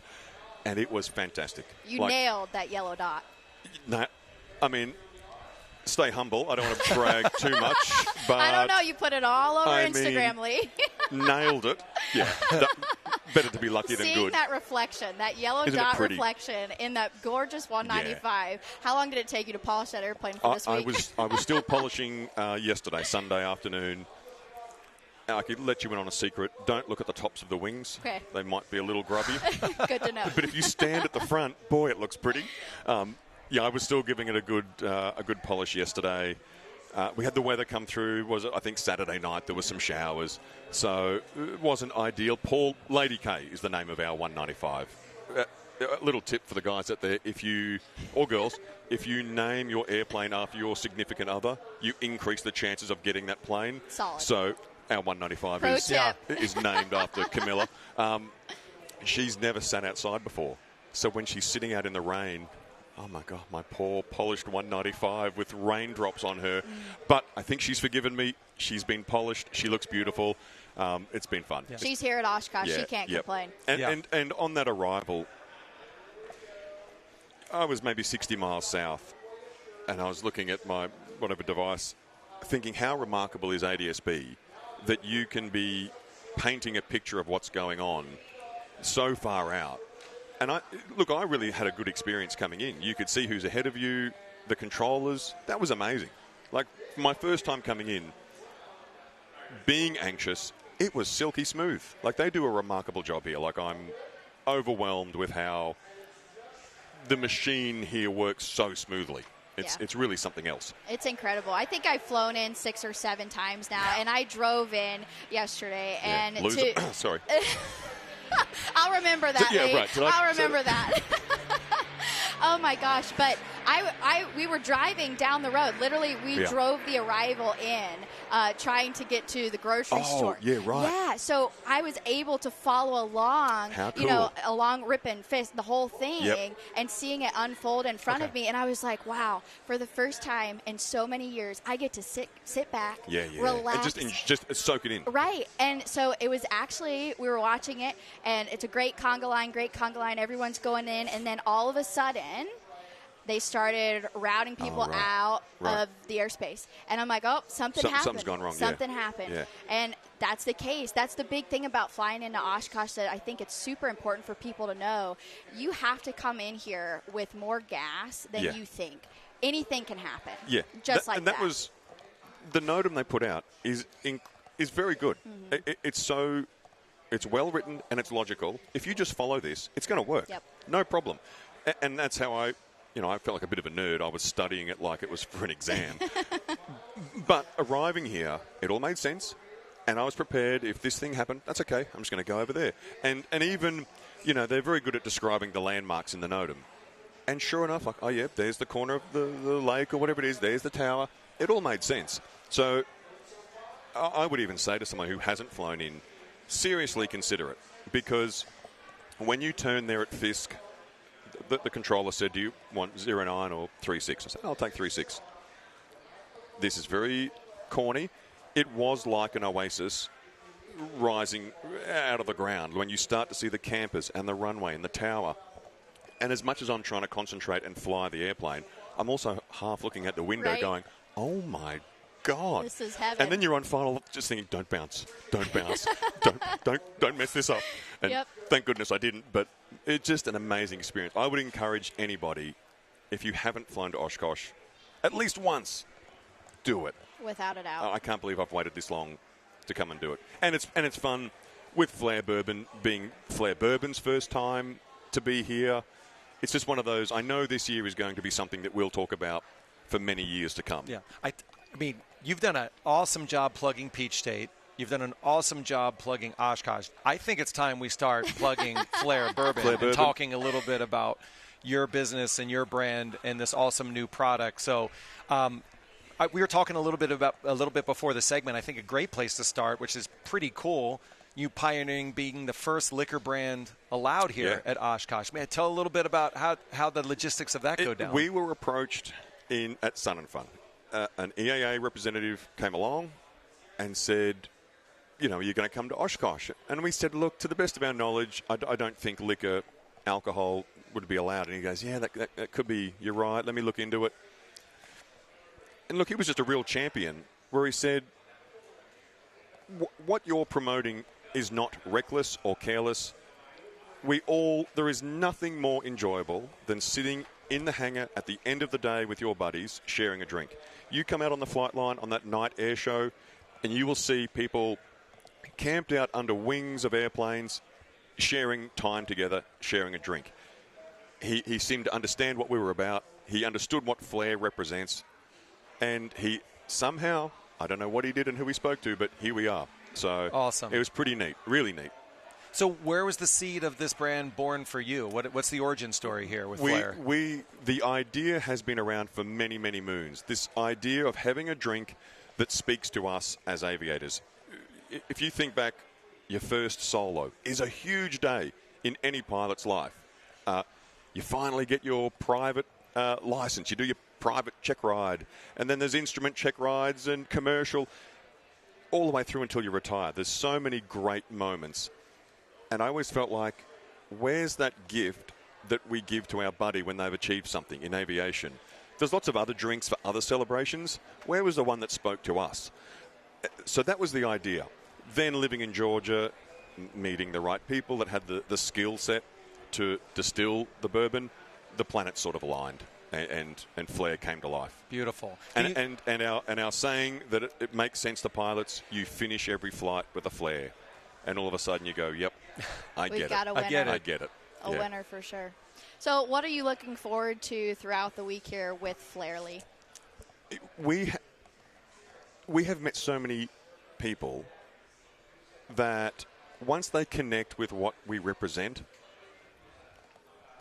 it's almost like meeting up with a friend. You know when you bond over something, if maybe it's an airplane and you say, well, I own the same airplane, and you sort of almost become friends. I think that's what's been happening with us. Like once it makes sense to people what Flair means, we have had so many great conversations. This maybe from a business standpoint, this is not a great idea.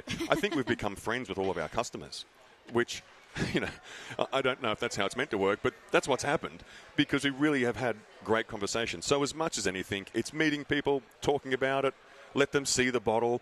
There's so much hidden detail in there that pilots really get a kick out of. Yeah, the label, the design is really well done. Beautiful. The common folk don't pick up on some of the detail, but the pilots look at it and get a kick out of it. So just to be able to stand down there and talk about it and share it, it's fun, really fun. Hypothetically speaking, let's say one of the co-hosts today liked drinking bourbon, Kayla, and maybe even had a glass of it under their desk to help with nerves. Maybe for the bourbon nerds, tell us a little bit about the profile of Flair, how it's aged, some of that good nerdy bourbon nerd stuff. I can tell you a few things. I can tell you some decisions we've made. We deliberately never released a mash bill or any tasting notes, a description, which we did debate back and forth as a group, but we are glad we didn't release any notes because we have had just the most wildly contrasting descriptions from people that say, well, I can taste, that must be a wheat bourbon or that must be a rye.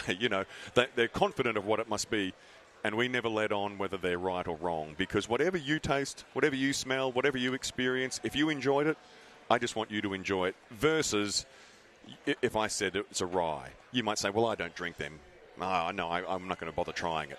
So you would have already made a decision before you tried it. So that was a decision we made, and we're glad we did that because I think it's allowed people to just have an open idea, open mindset, and try it. And if they like it, they like it. Yeah. And thankfully, we've had very nice feedback. It's like in the wine world, you'd be sitting there and someone's like, I'm getting hints of pencil and carrot. and I'm like, oh, yeah. Great. I mean, well, I'm like, grape juice. There's been some really funny,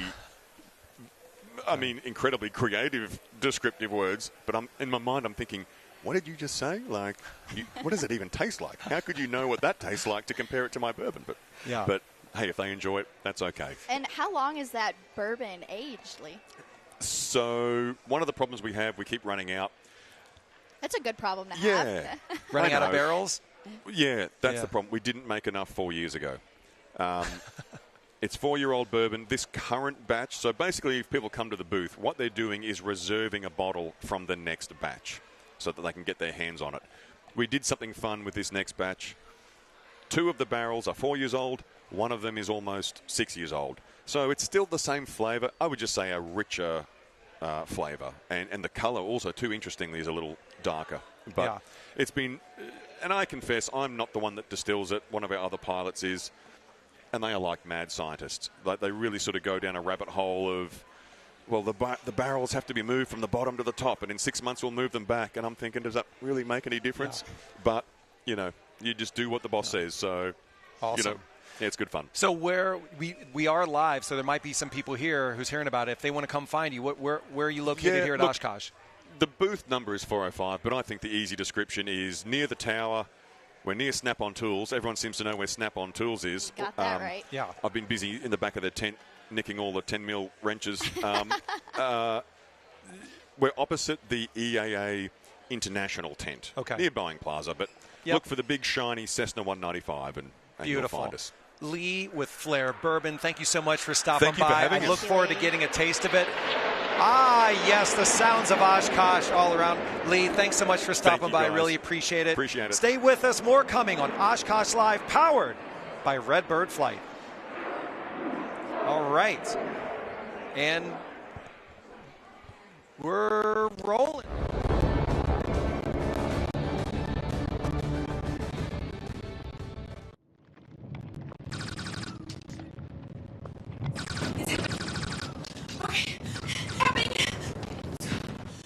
Let's go! Get the bag! Get back! What? Life's better prepared, especially on the flight. Find a Redbird near you and fly like you've before. Help people. I create music. I shape the future. I'm an entrepreneur. I inspire people with more than words. The sky is not my limit. Find your at MTSU.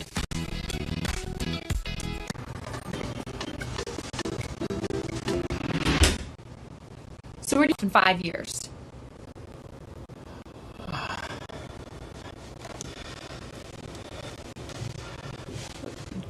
Trashed. Life's better when you're prepared. And on the flight deck.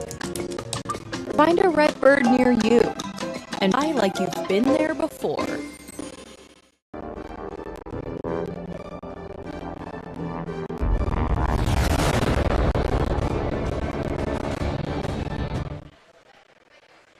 We back, Oshkosh Live, powered by Redbird Flight. Good to be back with you, Teresa, my Hour 1 co-host.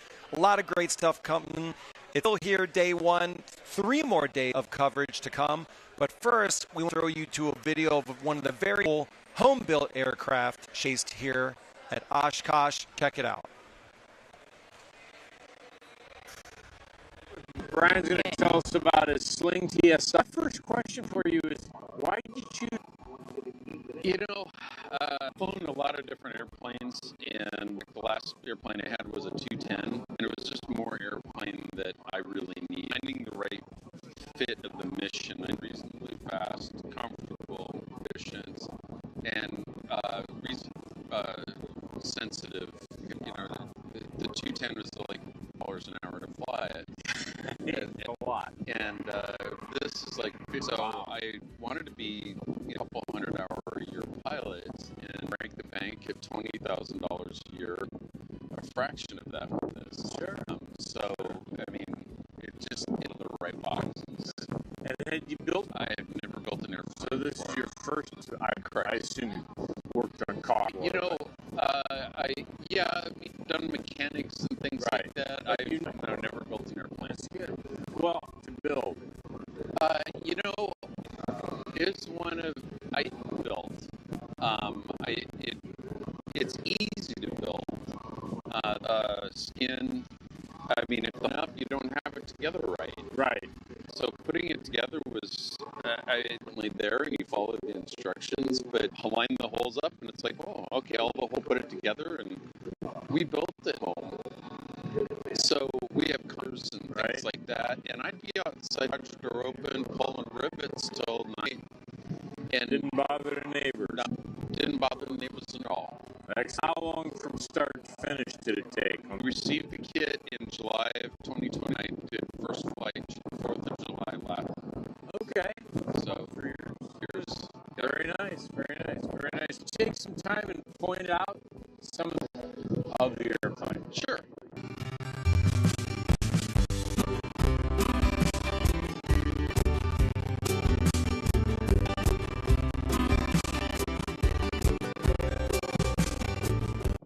So it's got the Rotex 9. That was the engine that was available at the time. Right. It's got the Airmaster prop with the. Other than it's a standard Rotex engine, four-star cylinder gas if you need it to. Sure. A couple things that I've done on this.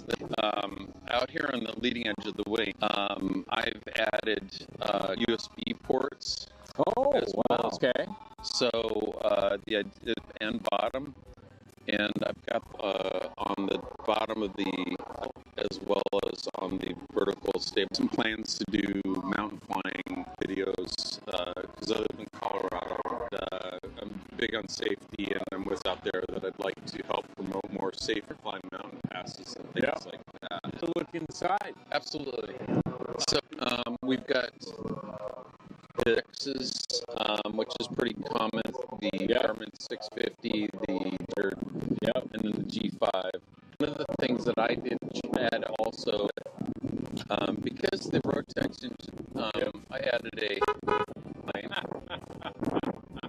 so, because sometimes you want to hunk them. And I also have the obligatory pattern over on the right-hand side. There you go. There you go. So passengers on their toes. Yep.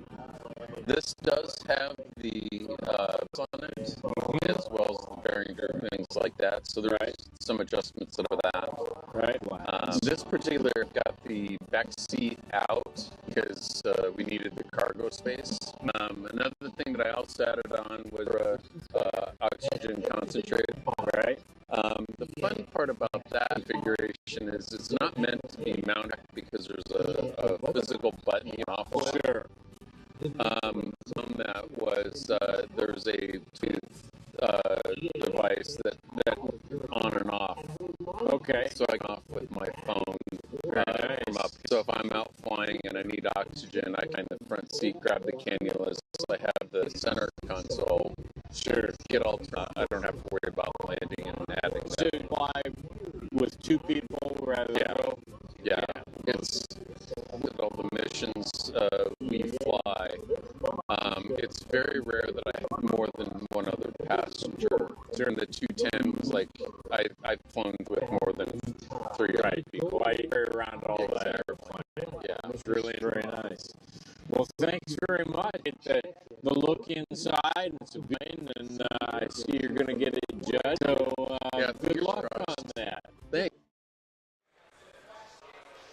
Welcome back, and hope you enjoyed that video. That was a live from yesterday, and we are excited to introduce you to our nest. You probably can't feel the vibe at home, but we certainly can feel it, and it's exciting. That is just one of the best sounds of Oshkosh. And so anyways, excited to introduce our next guest. This is David Lowry. He is the leader of an aircraft company called Century Aircraft. And just a side story, several weeks ago when David out and said, hey, we're going to be coming to Oshkosh this year again, and I would love to, can you guys? I said, I remember your airplane, the Valkyrie. I remember when it was in the Neiman Marcus Christmas catalog in 2016. And he said, yeah, that was it. The company was different then, but that's the plane and that's the ring. And so, anyways, it's my pleasure to introduce David Lowry of Valkyrie Aircraft. Thank you for joining us today. Thank you for inviting me. Absolutely. And And yeah. Just ask real quick, how did that go? Did you reach out from that catalog placement? Yes, All but right. sometimes people with a lot of money can be very weird in behaviors and can be as a snap and can require for many things that are very unreal. And that person I'm thinking of specifically wanted a rose gold plane without a vinyl, like rose gold. And he was in a lawsuit with Bentley because his friend absolutely won rose gold, things like that. So we're very firm performance discussion, safety, and we're just about the experience. I think the reason I remember it was because of that rose color, right? And it was shot on that. It was a good PR stunt, I guess. Yes, right. So certainly it stuck with me. But anyways, in the meantime, there's years have passed, and now you've been continuing to develop the plane. But why don't you back a step and tell us a little bit about your background and why you got inspired to make an airplane to begin with? I feel like an old man now because last time I came here was 15 years ago. I was a kid. I looked like a kid on the videos a little bit long, and it's been a ride. We've stopped working, never stopped developing, iterating on everything about the plane. It's a 30-foot object, but that's involved, as you can imagine. Design in terms of test of procedures for manufacturing consistent manner, ensure when we test tooth are supposed to be the same, they give the same results, Sure. Things like that seem obvious, but they're actually the tiny tip of huge iceberg of all the processes, the people that, how new people, how you train them. It takes about 18 months to train a new person to our processes and the level of quality that we're now showcasing right here, a few blocks away, 2 blocks away from here. I hope you guys are going to come check out. Well, we're definitely going to come check it out. And for viewers at home, I want to you do have some footage of the aircraft off, so if we have the ability to some of that, that'd be very. Here we go. So this is footage that you provided for us, and here. My dreams and that looks like my brain scan. Come together. I think so. Yes. So, while we're waiting for the realize, anyway,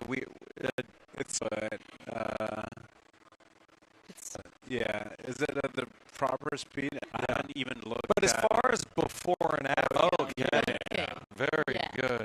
Yeah, how do you call that? 3D view, yeah. Yeah, 3D of the plane, a few performance parameters, in actual footage of flight ops.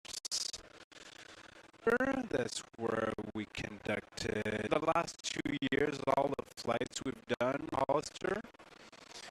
So you can see here. Yeah. You have flying right now. So we have total. Okay. Yeah. Yeah. So flights or flight hours. Flights. Yes. That's once a week.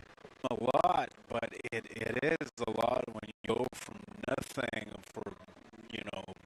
and you just take it out of the sky bit by bit. In about 100 weeks. Right. To get to that, we had no drama. We've had no big surprise. But no real things, but not a single inch record. And out of the quality, flying quality, full pushrod bell cranks. So you fly and it's a canard directly. Yes. Very responsive. You don't have conventional configurations. What a design! Because it's an unusual. It's very interesting, and kind of the behind that. Look, we're best we could find out there, right? Yes. and home-built airplanes with canard wings. Yes. So there's some Velocity Cozy, there's some F-18-16, there's some Maserati, there's some Bentley, anything we could find with Maserati to redesign. We went there in Modena, first business trip that we could imagine. On my bucket, go to Modena. Yes, yes.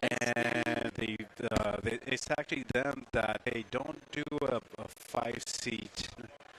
If the customer 3 seats in the back, it's so look at it as a 4-seat because you want with their Italian accent, look and the feel, the look and the feel. You are good at that, right? Yeah, yes. they're very good. Yeah. So what was background? How did you get to? I'm going to design an airplane. So when I was a teenager, between becoming an astronaut or a singer. Yes. And and oftentimes aviation. So, yeah. Yes. And my dad told me, try be an astronaut. You might not go this way. So that's what I did. Yes. And so I went into engineering studies and did the school in France, which is called South. Which in the meantime, I met my dentist, who was Greek, which uncle became an instructor at Top as a Greek citizen. Yeah.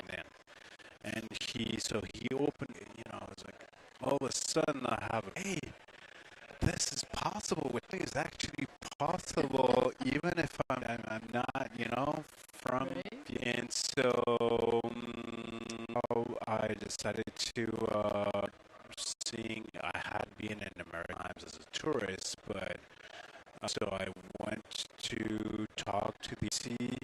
I think it was for Michigan. Okay. And then I ended up actually on a master's. I just did an action in the French Air Force. Ended up in Atlanta, Georgia. It was, a few years. I learned on Cessnas, like everybody. And the services were just starting. Sounds like an old man, but so it is. I remember my instructor had switch on the, you don't have to have this. Right. To Georgia Tech, you got Science yes, okay, aerospace, and then 90, like right after my graduation, pilot's license, I had my degree, and then 9/11, then I had to basically choose between U.S. and go to automotive, oil and gas, some aerospace, because if you recall back, prevent all the non-citizens for civilian companies. I had an offer with them. I decided to stick to aerospace and go to France, and I started working for Airbus. And then, but then I had the seed was planted, so made its own way, and it grew. Well, I got to say, with you going design, at least you kept. As I look at you, I mean, you may not have, but the hair is. You know how hard it is? Only recently. Oh, really? You know how hard it had. I mean, this is very different. Kudos to you. You had it downstairs, though. You have it. Okay. It's all like this. Research about the company. Correct me if I'm wrong. In 2017, moved to the Bay Area of California. Correct? Yes, the company was called Cobalt Initiative. And then I had science with shareholders, among a few high-flying, former Airbus CEO, Chief of Staff of President Chirac. Was a few high-flying, but I get too low intent people. That's the thing. And in Europe, people are much more ready, or whatever it is in the impossible box in their with our bouillabaisse or, whatever our good living, good life we have here. It's it's a good happening today, right? It's true. It's what's happening. Not enough money, commitment, not enough risk-taking, enough culture of enterprise. And that changed a lot when we are now. I'm surrounded by risk-taking people, by it who are inspirations. Yeah, that's what I'd ask, because you really put yourself in this in technology, and it seems like must be minded other companies and startups. And when people ask us, why are you not in Seattle? Why are you not in Georgia? Why whatever, which all makes sense. But I felt that the blend that California of mindset, climate's just breathtaking, gorgeous all the time. Never too, can get hot inland, but it's just fantastic. So we had been in Quebec for that, and the elephant in the room, and it's freaking cold the whole time. Really cold, like the equipment suffers, the seals, and it pain a lot. I am flying all the time. It's like 70 of the time. Right. So all actually a break to our in-flight test, and we needed, and especially at the beginning, risk is concentrated, trying to mitigate the risk, because you like take that off, so that you concentrate on that one specific one to test that day. Have all the elements, all the people, everything that's, and more breaking power point. Innovation gets stuck. So you got into that hotbed and things really started to accelerate. It sounds so, and so what goals now? You've got the, and everyone can come see it. But what would next? We want to meet our ideal or the adopters. That we know what people want. That's little market wants in terms of canard, but some people want to fly in private car, bush flying, and there's also. But for that specific use that we offer, is going to become eventually potentially a contingent to the big boys. Obviously, we're a less mature company, smaller company. We're small in California. We are made, American designed. I think it's important to say. And we're going anywhere anymore. Been actually to France, Serbia, Canada, then California. Would be 11 years straight. Not here. Our service centers are going to demo flights are going to be right now in Holland, now Byron, Bakersfield, places in California, and then bit by bit, we're starting in a place where the flying conditions are good.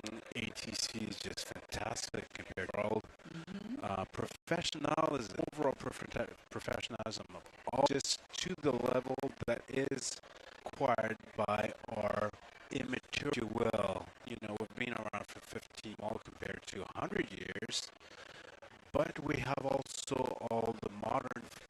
We start to use AI. Have anything new? Any worker gets trained on CAD, so that we avoid that. You have a big manual. You have to, when you actually don't really do it, so that we reduce the friction internally.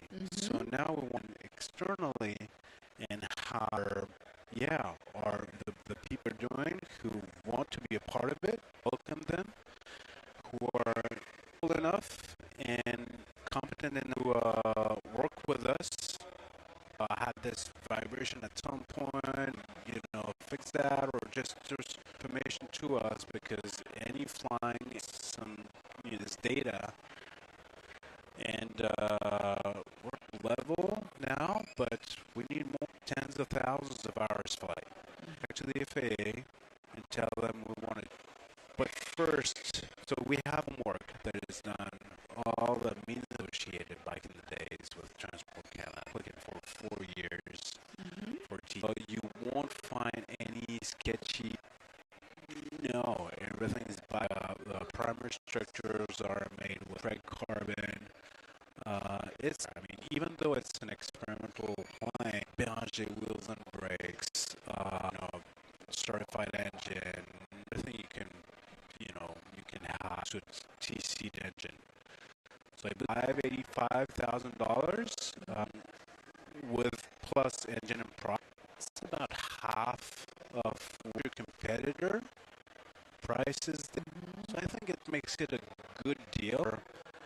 Again, a kit built with factory have to be. You have to. If you're okay, we accept you. Yeah, so I think that's an important point. It exists, so it really it helped to make it more accessible and Yeah. right? Yeah. You're kind of just at that point start. Customers and getting board that wanna be part of the site. A little bit like what Tesla did, with the Roadster.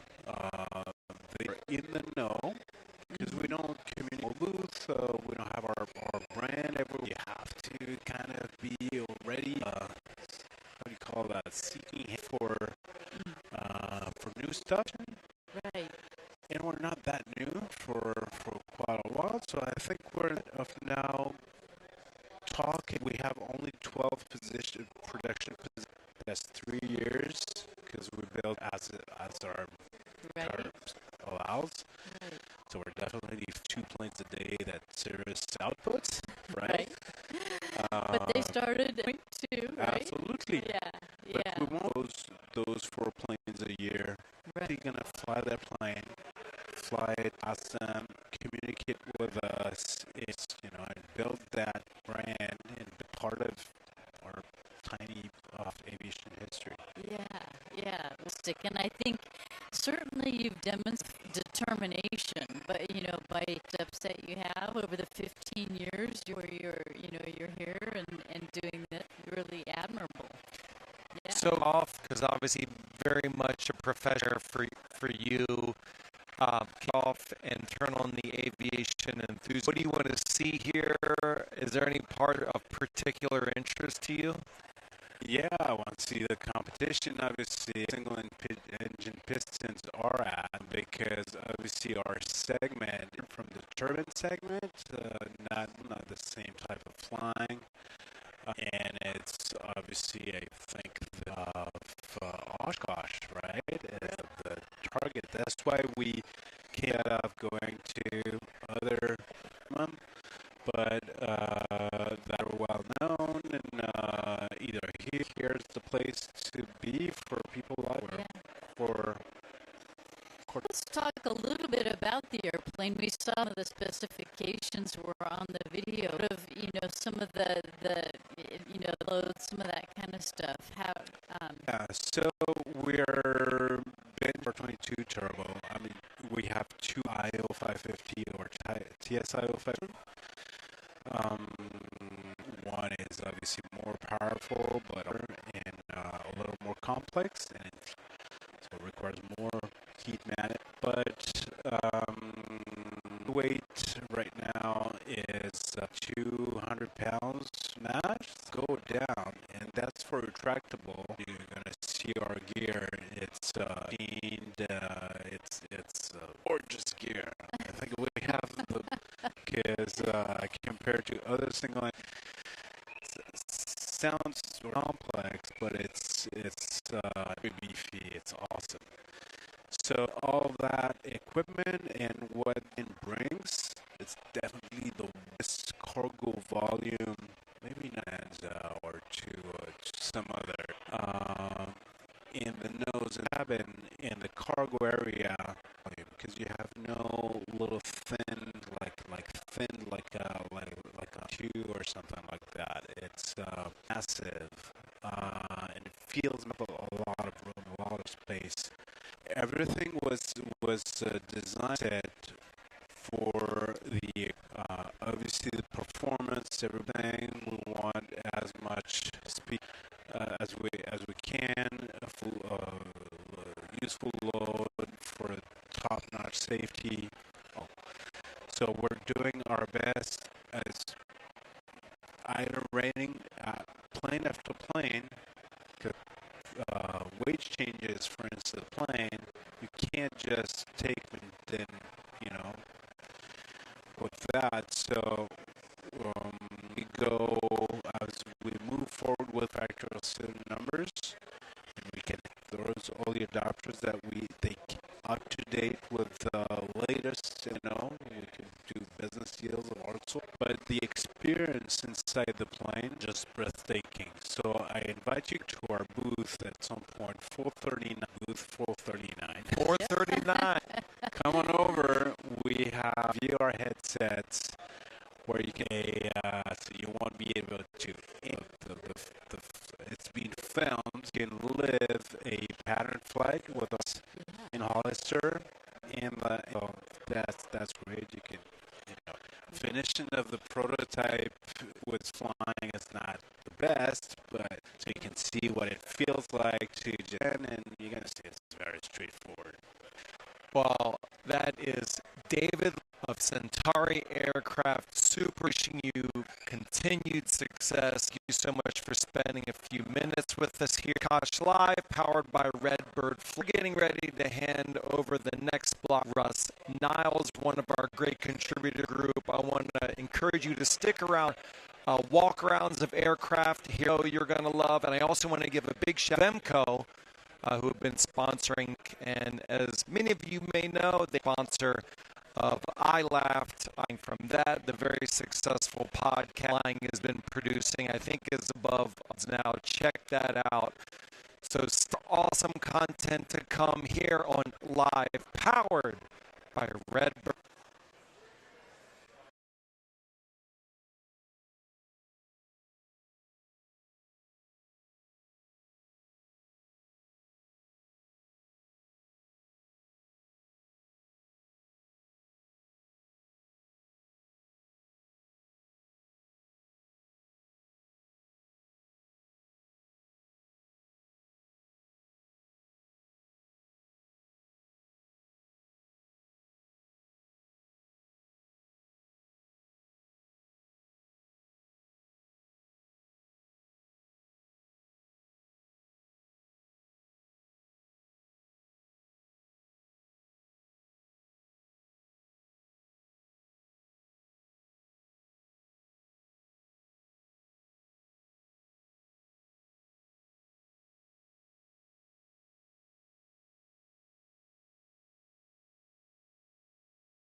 Tempest Aero Group is a leading general aviation marketing and distribution company that has partnered with some of the best brands in the industry, including Tempest, Alcor, Marvel Schebler, Precision Air Motive, Consolidated Fuel Systems, and Stratus Tool Technologies. These brands represent high-quality aviation components and tools for OEM and aftermarket applications. Quality, innovation, performance. Tempest.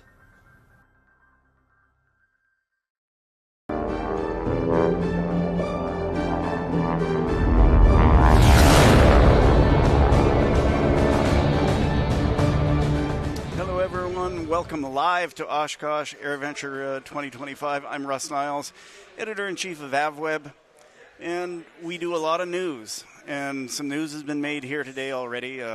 Epic has announced the certification of its new AX variant, the modernized next-gen version. And weather is great, but of all the news stories that we're covering this week, probably the most important is the Mosaic announcement that's expected on Tuesday. We have Ryan Johnson here. Ryan has been instrumental in guiding this fantastic new age of aviation in through the regulatory process. But first, he works for Vans Aircraft, and they had an announcement of their own today. So tell us a little bit about what happened with Vans this morning.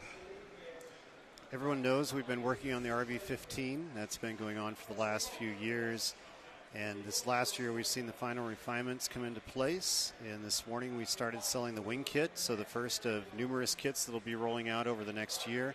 It's a phased production. But yes, at 12:30 today, you can go over to the booth and get in line, buy a wing kit. Very exciting news. We believe it's bringing what means to be an RV to aviation to high wings. So excited to see that airplane roll out and users to start to enjoy the same thing we've been enjoying as test pilots for the last couple of years. Now, it's particularly significant when you consider where Vans was at this time last year. Right. If you're watching this program, you know all about the Vans story. But to recap, they've filed for Chapter 11 a couple of years ago and have been working through that process and are now out of bankruptcy and trying to be a profitable company again and succeeding by all accounts. And this is really the first new item that has come up since Vans entered recovery. So tell us a little bit about what it's been like for the last year and a half or so, and what the commitment of all of the employees and staff at Vans has meant to getting this, and the customers, getting this very, very important company back in business and back serving customers and building airplanes. The first credit goes to Van himself for backing the company, and the customers for staying with us. But yeah, employees working around the clock, lots of overtime, weekends. We've worked through those issues to begin with, but this last year we've really been able to work on some new things, things that are bringing the company forward, better organization, better operations, better customer experience overall. And of course, Van and I have been able to go back and work in the engineering department full-time on the RV-15, and we're seeing just the pace pick up there, and of course that airplane come out of the gate. Well, we should probably tell people a little bit about the RV-15, what it brings to the table, and what market it captures. Right. It's really, it fills a niche. You have a lot of airplanes that were larger. They're certified. Let's take the Cessna 180, 185. A lot of times people will fly those 2 people and a lot of baggage. Really, if you fly a 180 with 4 people in it, you can't carry any baggage with a full 4-person contingent. You can barely carry all your fuel. So that's one side of the bookend there. On the other side, we have a lot of smaller aircraft that use smaller Rotax variants, and they've slowly been growing the aircraft slightly larger and using larger engines. We felt there was a niche right in between where we could place a 2-seat aircraft with the IO390 from Lycoming in that 220 horsepower range that is not being served by either end of that community. There'll be an affordable airplane with great utility for the market. So we have the airplane has 900 plus pounds of useful load. We'll easily be able to achieve that. We have 60 gallons of fuel, so most Cubs have less than 40 gallons of useful fuel. And two-place, side-by-side. Right now, if you go to the booth, you can see that we have a 55-gallon drum and a Home Depot black and yellow tote in there. So either one of those items couldn't be placed in some other baggage compartments on other aircraft. You can fit 6 of those totes in there. So it's a generous sized baggage compartment made for the Outback. We have special landing gear that you can basically pull back on the stick, and once the airplane lands, even if it's a landing that isn't going well, just pull back on the stick. That landing gear will plant. It has suspension built into it, so we have an extra 6 inches of suspension. You put that on 26-inch tires, and it has more suspension equivalent than the Cubs do on 30-some inch tires. So we feel we have a product that's safe, great over-the-nose visibility. It will keep insurance rates low. We have the matched hole design. This kit is going to be the most complete kit ever from Vans. So there will be no manufactured parts where you have to cut to length, etc. Everything there is out of the box. It's all really easy to build, right? Very easy to build. Maybe even I could do it? Anybody could do it. I'm not sure about that, but lots of new exciting things going on in the industry, but by far the most exciting is Mosaic. That's a new rule that will create a new classification of airplanes and expand some of the perks of lower classifications of airplanes to planes that we can actually use. Right. Now, you're under the veil of secrecy about what's going to happen tomorrow, so we're not going to probe you too deeply, but the overwhelming rumor and what is being stated as fact here is that Secretary of Transportation Sean Duffy will be here tomorrow, and he will make an announcement that Mosaic is in force. Now, you've been working on this for 4 years, 5 years? Longer than that, yeah. It really started even as far back as 2017 in our efforts to expand what light sport aircraft could do. And it's been ongoing since. The benefit of light sport aircraft is that you don't need anything more than a doctor's sign-off that you're not going to drop dead at the controls, right?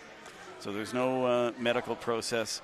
Explain a few more other advantages of that regime in our ongoing and never-ending attempts to grow this industry. Right. Well, overall, Mosaic is trying to lower the cost to get into aviation. It's trying to step people into aviation. So you mentioned the pilot side.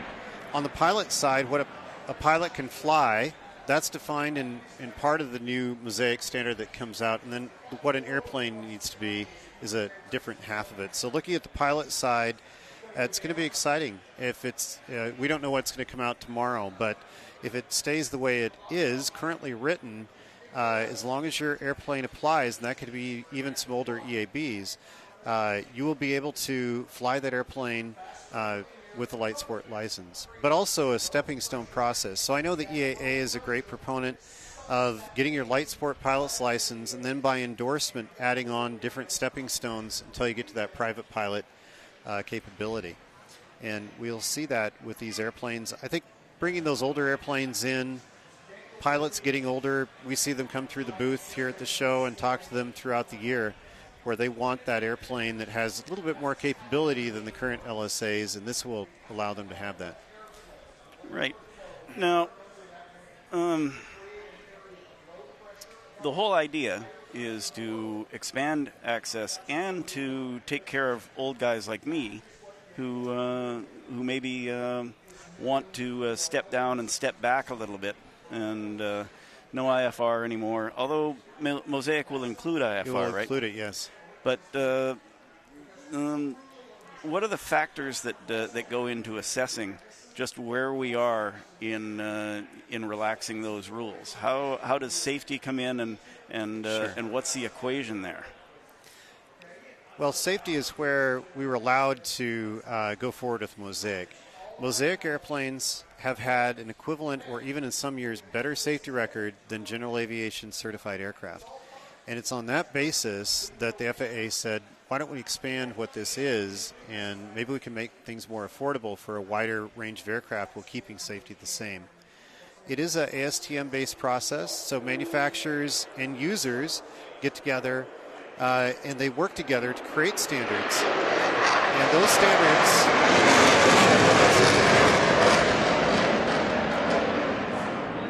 standards are used to set the level of safety. As a final checkoff, we submit those standards to the FAA, and they agree that they're at the level or the bar that they need to be.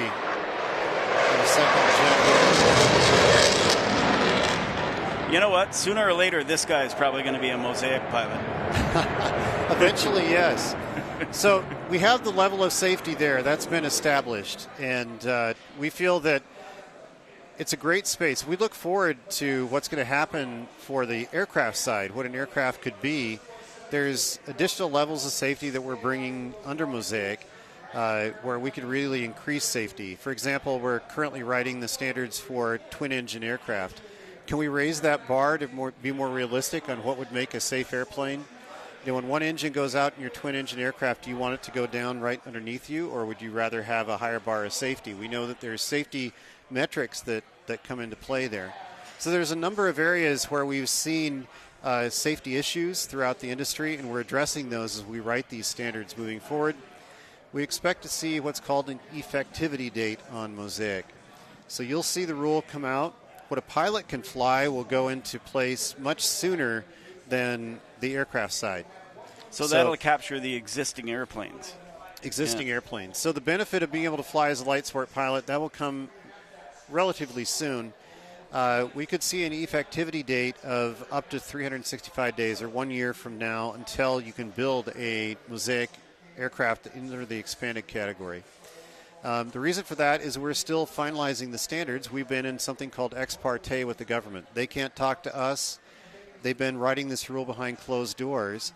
And once this rule comes out, hopefully tomorrow, we'll know what the rule is, and we'll be able to talk back and forth on what these standards will be. Their standards are created in a balloted process. So we write the standard, we send it out to ballot, people vote on it. That takes time. So that year is kind of the outside window of how much time it would take for these standards to be put in place through the balloted process. Okay, so is a rule required? Like, will there be a rule-making process to create Mosaic, or is it just the ASTM thing? We're almost through the rule-making process side of it. So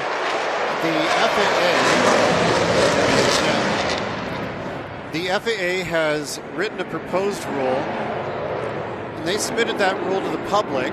The public has publicly commented on it.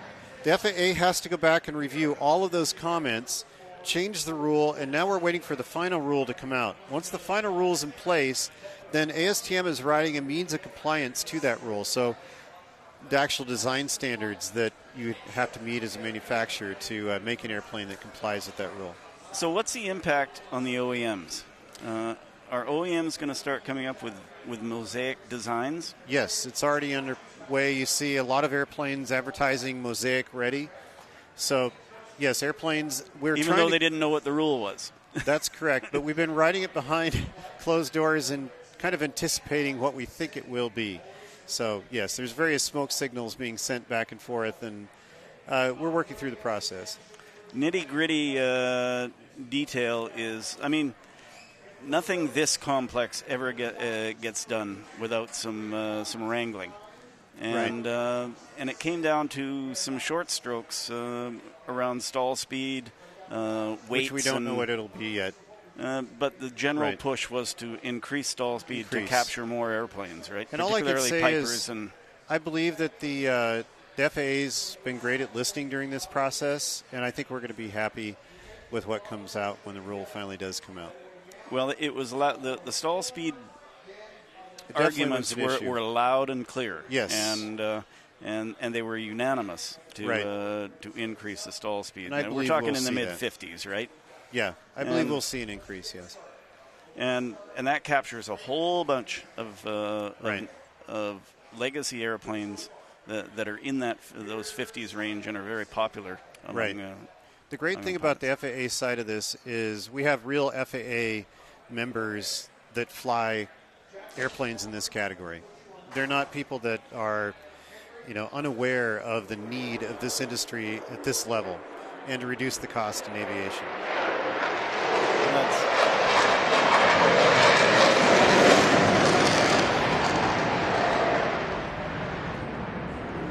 As we gap for the F-35, it strikes me that the guy flying that airplane started out likely in Cessnas and exactly. And maybe even light sport.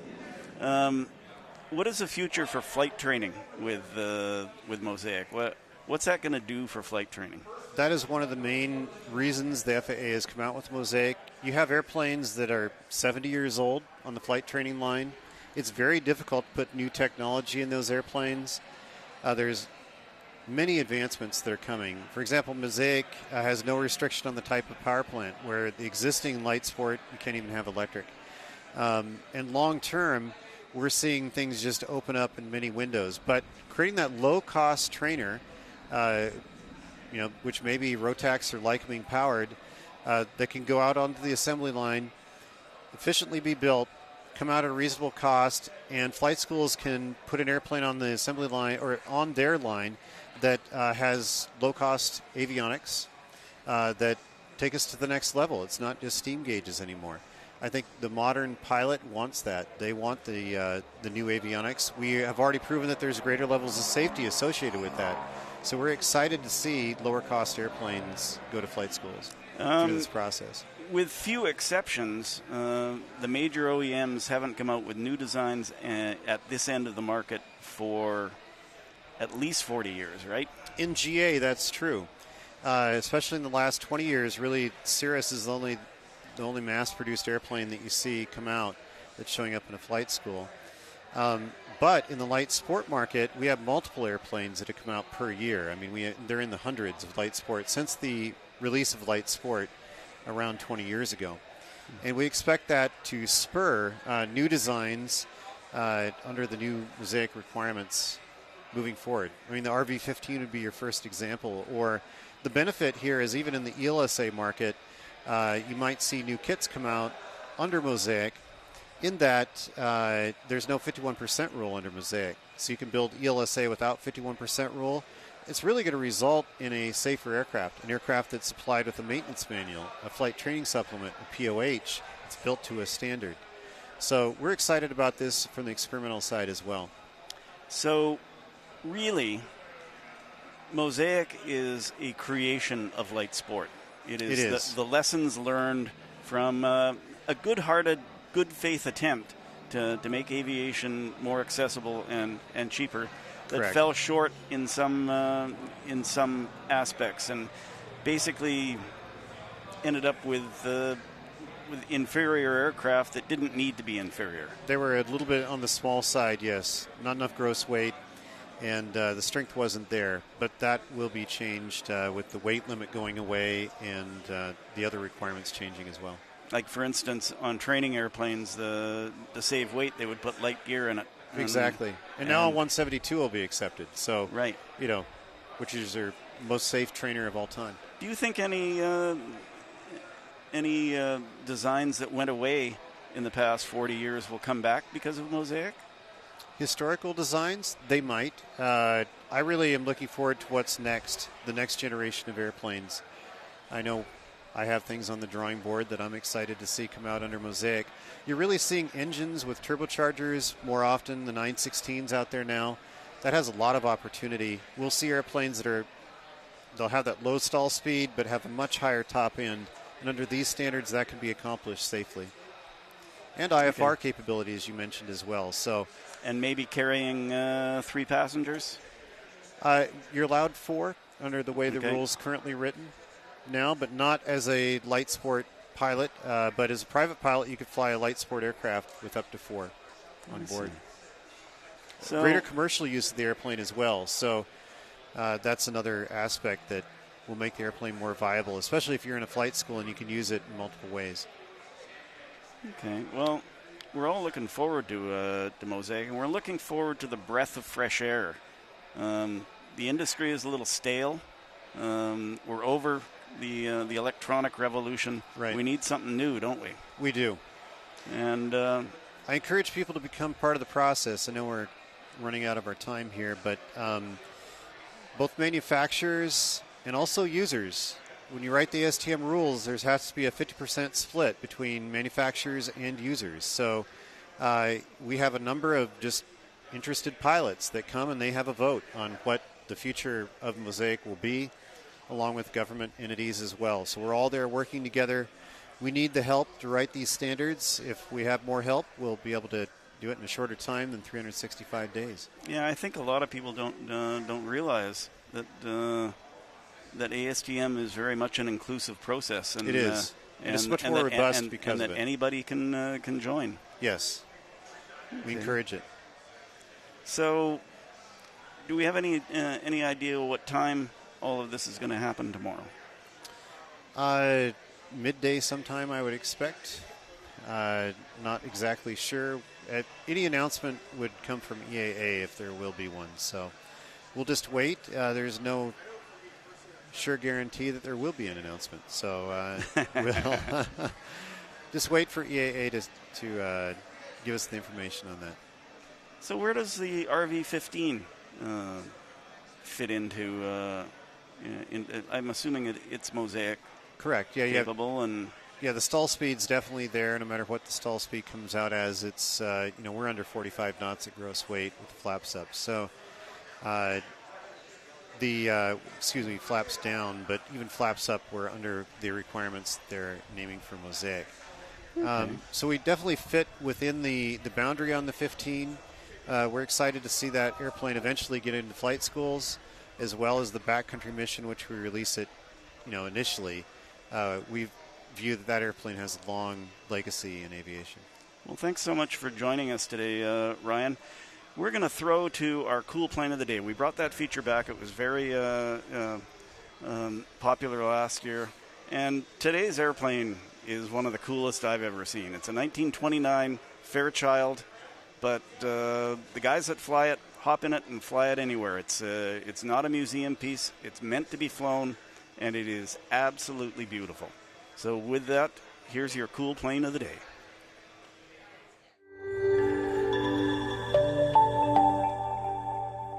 Hi, this is Mark Phelps reporting here at EAA AirVenture 2025, and today's cool airplane is pretty cool. It's a 1929 Fairchild, and two brothers have brought the airplane out from Lancaster County, Pennsylvania, and their whole family is going to be here since their father is the one who originally did the restoration.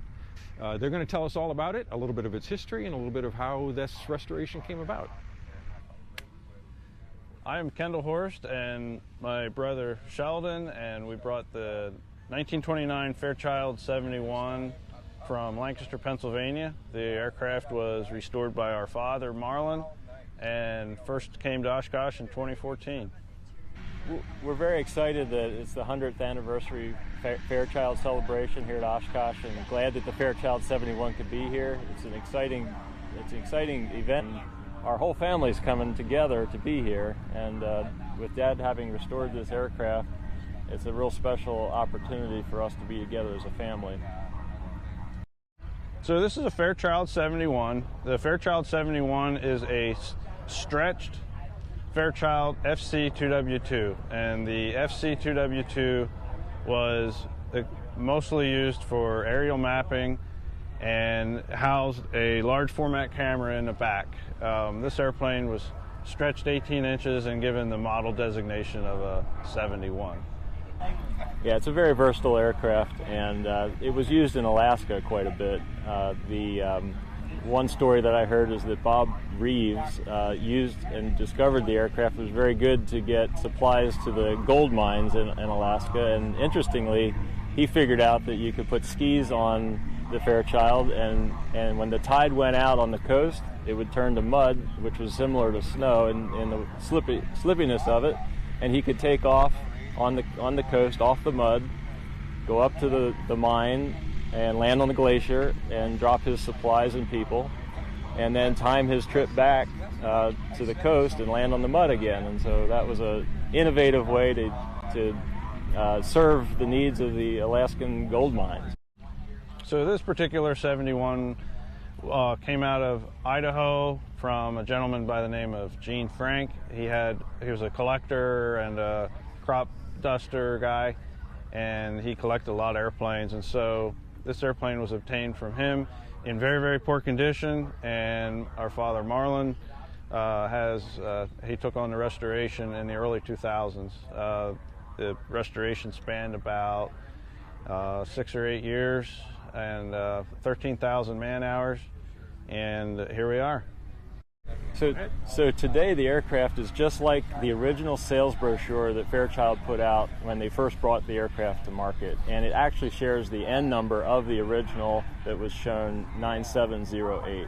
And the paint scheme is the same as the original Fairchild demonstrator. The only real functional difference is that the Pratt & Whitney radial engine was updated to a 985, whereas the original one would have been greaser with greased rocker arms, and the wheels are BT13 wheels with red line brakes, so there's more a nice maintainable and highly functional brake system and wheel system, and a very reliable 985, which makes the airplane really a brand new airplane, but yet just like the original in all practical aspects, and makes it really the fact that we have a brand new Fairchild, really. So during the restoration of this aircraft, our dad had in mind to create a machine that was actually usable. A lot of times antiques are built with true authenticity in mind, and the equipment just isn't up for today's standards. But this aircraft was outfitted with modern radios, modern transponder, ADS-B, modern fuel valves, and all those changes were done under field approvals and 337s, and so the airplane is highly functional in today's airspace. We don't have any problems getting to Oshkosh. You know, the airplane is fairly easy to take care of. It's a 985 with a Hamilton standard propeller, and you put oil in it, you put gas in it, and you come to Oshkosh. We're really in the process of looking for a future for the aircraft. It had been down for 3 years. Kendall brought it back to life, and Kendall and I were able to bring the aircraft to Oshkosh, and Dad's coming later. But now, as a family, we have this legacy, if you will, and we have a beautiful airplane, a very functional airplane, and we're going to enjoy it. But what is the potential of the aircraft, and what can it accomplish? We want the aircraft to achieve its full potential in the years ahead, and we're looking to figure out what that is.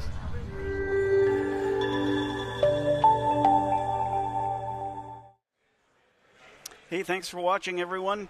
It's a beautiful day here at Oshkosh. My friend Ryan Ewing from Airline Geeks is up with a familiar face in aviation media. Pete Muntean from CNN is his guest, and we're going to find out what it's like behind the cameras at that gigantic network when they cover aviation. Thanks very much for watching, and this is Russ Niles for AvWeb. We'll see you tomorrow.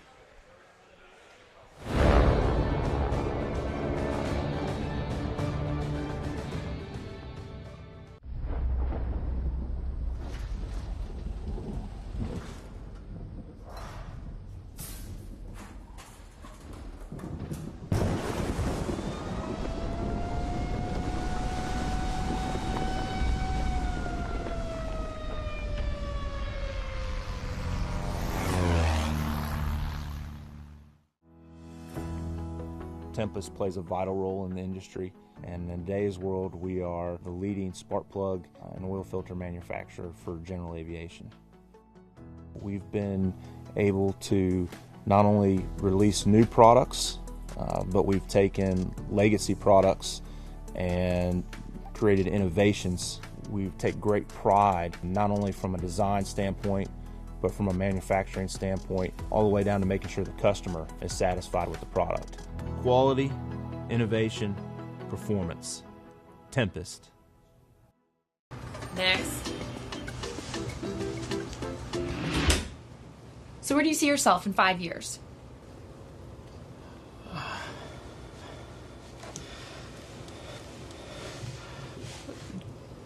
Trashed. Life's better when you're prepared, especially on the flight deck. Find a red bird near you and fly like you've been there before. I help people. I create music. I shape the future.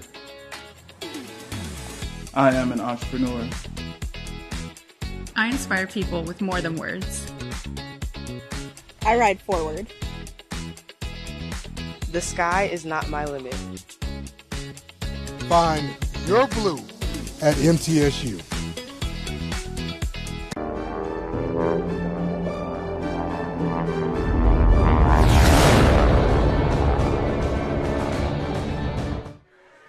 All right, welcome back to Oshkosh Live. I'm Ryan. This is Sean. And you might recognize this face here. This is Pete Montine from CNN. He's not just any aviation reporter. He is a pilot. He's had you've been around this industry a long time. Yep. Grew up in it. I remember, so you're from the Maryland area. I am too. I remember watching you Me on too. local. And you are too. Yes. I forgot. I'm sorry. Go Sean. Terps. Go Terps. Thank you. And you're not the first person to say go Terps this week. Go I Terps. remember growing up and watching you in high school. It's I was on Channel 9 for a while. On Channel 9, yeah. WSA 9. Yeah. I spent 10 years in local news, which was very different than covering national news. You know, I was covering like everything from state government and politics to cats and trees. And now I cover only aviation, which is like the dream gig. You know, like this is something I love aviation more than anything. And sadly, there's a lot of incidents lately, but you know, there's a lot of joy in aviation too, and I just can't get enough of it. And like, what better place to be to talk about aviation than Oshkosh? Can I start with a heavy-hitting Sure, question? try me. Can we get a shot of his water bottle and all the stickers on it? So maybe a little bit of stories. I don't know if this is like, for me, my guitar case has the stickers of all the places I've been. So Pete, tell us what we're looking at here. It's honestly an amalgamation of all of these stickers that I've collected at Osh. I have a big hangar party every year at my hangar at Potomac Airfield in Maryland. And so this one is from Petapalooza. It's got my Super Decathlon on it. I've got previous years here. I've got my friend Kevin's Aranca sedan, which is out in Vintage Row 77, if you want to go check it out. It's a beautiful airplane. Buddy's Cub. There was a group, this one's kind of fading, the Happy Champers. So it's kind of like, you know, the Osh badges of honor. Love it. And I sort of just end up putting them all in the water bottle. And it rolls around on the floor in the airplane sometimes. And you just, you know, got to be hydrated here. Yes. It's important, especially for if you imbibe in any after-hours fun at Osh. Oh, yeah. There's none of that. None of that. Absolutely not. So, you know, Pete, you've been a pilot for how long? Let's see. I became a pilot. The joke when I was growing up is I was like flying in utero, and I took my first flight when I was 2 weeks old. Both of my parents were pilots. My dad got into aviation when he was a kid. My grandfather on my dad's side, my dad's dad, he had some general aviation airplanes. When my dad was young, he had a Stinson at one point, but the family grew and they sort of got out of little airplanes. So later in life, when he met my mom, they were very into sailing. He was working for a company that had an airplane, and it was a sales company, and their territory was the Delmarva area, so Maryland, Delaware, and Virginia, and D.C., and that's an area that has hellacious traffic, and so they were sort of flying around some to do sales calls. So my dad got his pilot's license because he was exposed to it. My mom also got exposed to it through that. She got her pilot's license. My parents took ground school at the same time. And so I sort of was born into flying. I'm really fortunate and lucky in that way. I very much sort of recognize my privilege in that regard. And so to answer your question, I grew up around aviation. My mom had a flight school. She was an air show pilot. And I became a pilot around the time I was 18. I got my private certificate in 2007. And then I got my instrument not long after that. I got my commercial. Sort of the gaps in my flying sort of reflect the gaps in my checkbook. So when I wasn't making a lot of money in local news, I wasn't flying as much. But then, more recently, I got my CFI, so I'm instructing. I'm a double I, so I can teach instruments. I have a multi-commercial. So I love flying more than anything. It's hard to sort of take me away from it. But so I've been flying essentially since I was a teen. And my parents had a Piper Lance. That was the family airplane. And I grew up sort of sitting on phone books. I kind of joke I was an instrument pilot before I was a VFR pilot because I could only see the instruments as a little kid, couldn't see over the top of the panel. So, wow, that's fun. It was a really great way to grow up. So your mom was, say that again, she was what kind of pilot was she? She was an air show pilot. That's what I remember. So my mom, her name was Nancy Lynn, and so she was an aerobatic flight instructor and an aerobatic competitor. I fly in aerobatic competitions now. And she traveled the country as an airshow pilot, and I announced for her. So we were the only mother-son team in the industry, cool. Which is a really cool way to grow up. That's actually how I got interested in broadcasting, because we'd always get a lot of media coverage at different air shows. And so she was flying in an air show when I was a teen and crashed and then died later that night. And so when I thought then I was going to a community college, and I thought I was going to sort of run away and join the circus and do the air show thing with my mom forever, which was a bit short-sighted at the time, now I realize. But it sort of launched me into journalism more than anything. And I knew I was interested sort of in the communications field because of the air show work. And then I got connected with Miles O'Brien at CNN, who was a longtime CNNer. And he called me not long after my mom died and said, "You're going to be my summer intern." And so I moved to CNN Center in Atlanta and had a great experience there. I sort of found, I feel like, my aviation was my people, and I found my other people sort of in journalism, and had an amazing experience. And all I have done in my career was try and emulate Miles' career. And he's still a contributor for CNN, and sometimes we're in double boxes on CNN when a big thing happens, which I find to be, it's pretty surreal to sort of share the screen with your mentor. He's a great, and Miles is also a great pilot, too. That's great. So, yeah. That's great. So, what kind of airplane are you flying these days? I have a Super Decathlon, which is a two-seat aerobatic plane. If you're not familiar with the big fleet of 10,000 airplanes here at Oshkosh, they all have starburst paint schemes. It's covered in fabric. Goes about 130 miles an hour, so it's a decent cross-country airplane. Seats two, so I can bring my fiance with me. We can go to aerobatic competitions. We can bring a little bit of bags. It's a very capable aerobatic plane. It's certified to +6 and -5 Gs, so flying it in the intermediate category at IAC, International Aerobatic Club competitions, and that I can't get enough of that. It's a lot of fun. That's great. Yeah, that's real cool. But I'm not doing the air show thing just yet. That was sort of my mom's bailiwick, but I'm hearing the siren song more. Well, you flew into Oshkosh. You do it every year, pretty much, right? Yep. I'm camping with the plane in the North 40. Got Starlink over there to stay on top of stuff. We had to get it for we didn't buy one ahead of this. We should have. We got one over our campsite. I tell you, it's a game changer here. I think I have a buddy who has also a Decathlon, and the airplane has a bit of a skylight. Yeah, you can. And so he puts his Starlink on the ceiling and gets Wi-Fi the entire flight. One nice thing about flying is that you leave everything sort of terrestrial, all the concerns on the ground. Right. And so it sort of, sadly, the flip side of that is you lose that if you have internet the entire time you're flying. It's kind of nice to be insulated from real life. It's not quite free in-flight Wi-Fi, but it's close. It's close. Yeah. Right. It's close. It's close. Yeah. Oh.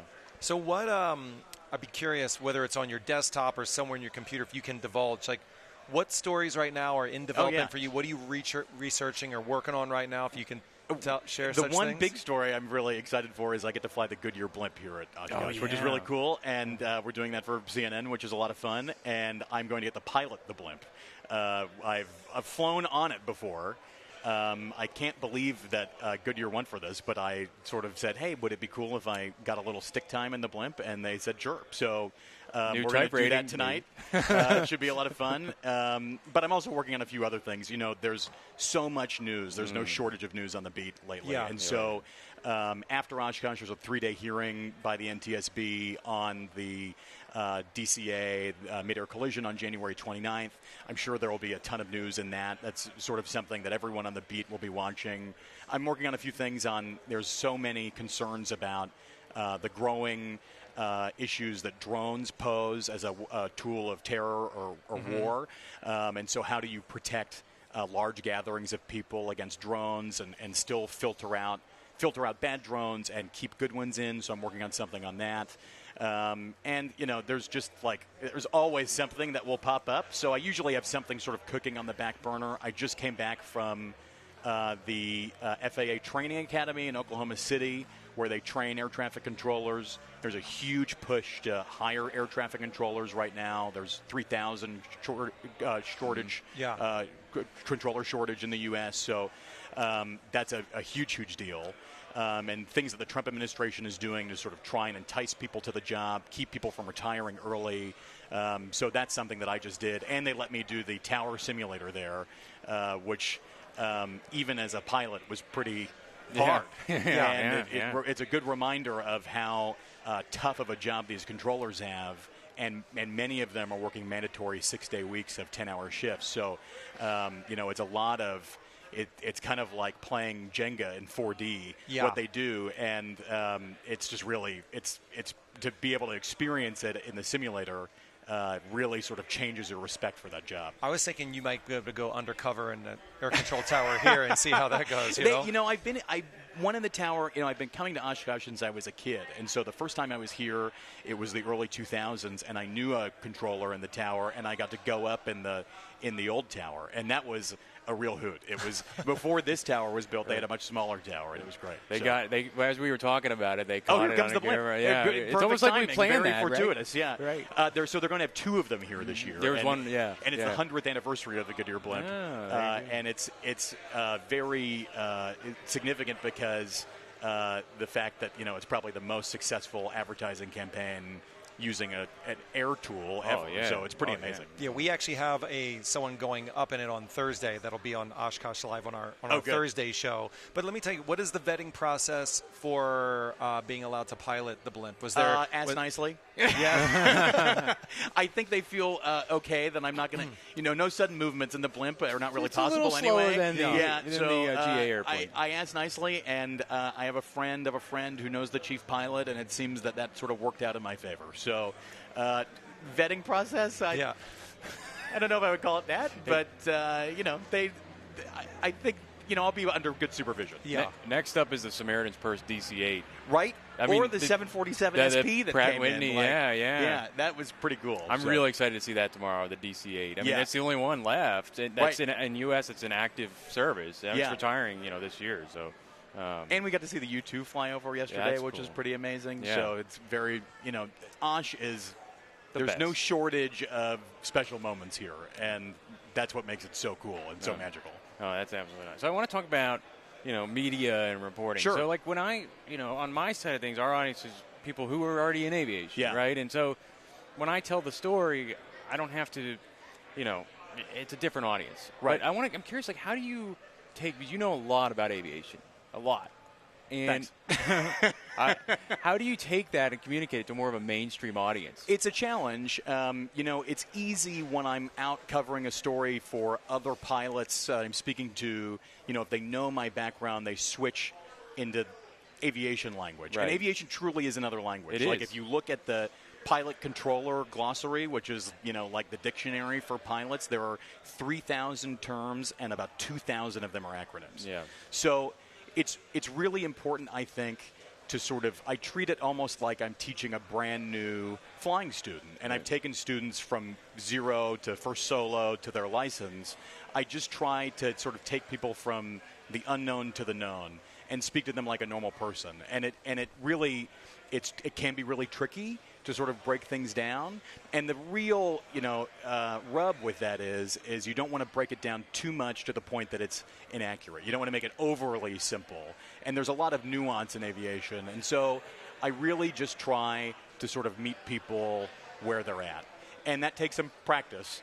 And but I do really think of it like a flying lesson. Like I'm just taking somebody from from zero to hero. So it's a lot of fun. Yeah. Is there any story, or is there a story that comes to mind? One of the things I wanted to ask you was, especially in this universe, how difficult some of these stories must be from just a human POV. Oh, yeah. What comes to mind, like a story that was particularly just, wore on you, was very emotional for you? I think that the midair over DCA in January was really tough, and I knew people who were out there as part of the search party that night. And I have such a close kinship to that airport. I'm always there doing live shots. It's in the backyard of D.C. I think a lot of people in D.C. have a really closeness to Reagan National Airport just because it's, members of Congress are going through. It's so convenient.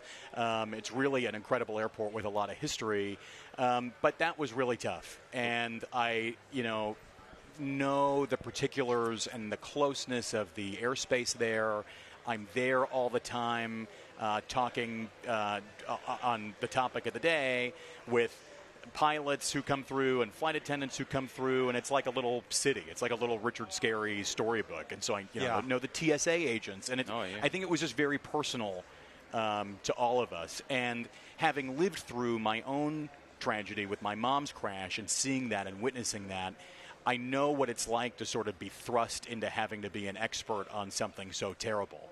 And really, that's a huge education when you are a family member. And I really feel for the family members, too, because, these are people who are coming back from an ice skating camp in Wichita. There were a lot of kids and families on board. And it's something that was so preventable, too. And so that was a gauntlet. And thankfully, props to CNN, they sort of brought in other voices. I was able to sort of do sort of a 12 on, 12 off kind of thing and catch my breath. And that's important also from a journalistic perspective to be able to sort of stand back and say, okay, what's really going on here? We knew what happened, but just to have a tiny bit of distance to be able to explain the how and why. So that was really tough. And I think, I've said this before, but I think journalists are really first responders for the First Amendment, and it's really important that we have a protected and free press and stand up to things that aren't true. And there's an era of incredible misinformation, even on this story, something that's so cut and dry. So, it was tough. It was a tough rub, and I'm grateful. I have a lot of support, and aviation is like my family, and a lot of people were calling and texting. I had 200 text messages that night. Same. It was really incredible. So, we were just talking before we got on air about this, and I grew up at that airport. I spent 10 years volunteering there, and got to know a lot of people within the authority and within the, like you said. I mean, you see the same TSA agents when I fly out now. 10 odd years later. And it really hit close to home. Yeah, you have to sort of you have to sort of separate it out, right, and say, I have to cover this for the audience and dig deep and see what's going on. But in the same vein, you're like, wow, that's. Yeah, I will say in a way that to be able to cover it, it was important for me to be able to sort of channel my emotion. And I've done so much work on my own trauma with my mom's crash, but to be able to sort of tap into that and sort of put myself in the shoes of somebody who is really close, not far away on the periphery, really close on the periphery, and what would they want to know? How can you stand up for them? Can you advocate for people who are trying to find information? And so, in some ways, my background, as bad as it may be in some ways, is really important and educational. It's important to sort of channel those emotions too, I think, into good work. Well, one person I've talked to after that accident quite a bit is, I'm sure you have too, is Tim Liley. Yeah. The father of the first officer on the PSA flight. And his story is incredible. Yeah, and he has a flying background. He's a Black Hawk pilot. Right. Flew out of the Pentagon. He flew CRJs briefly. Yep. And I think he's kind of turned into a sounding board, I think, for a lot of those families to try to make sense of what is going on.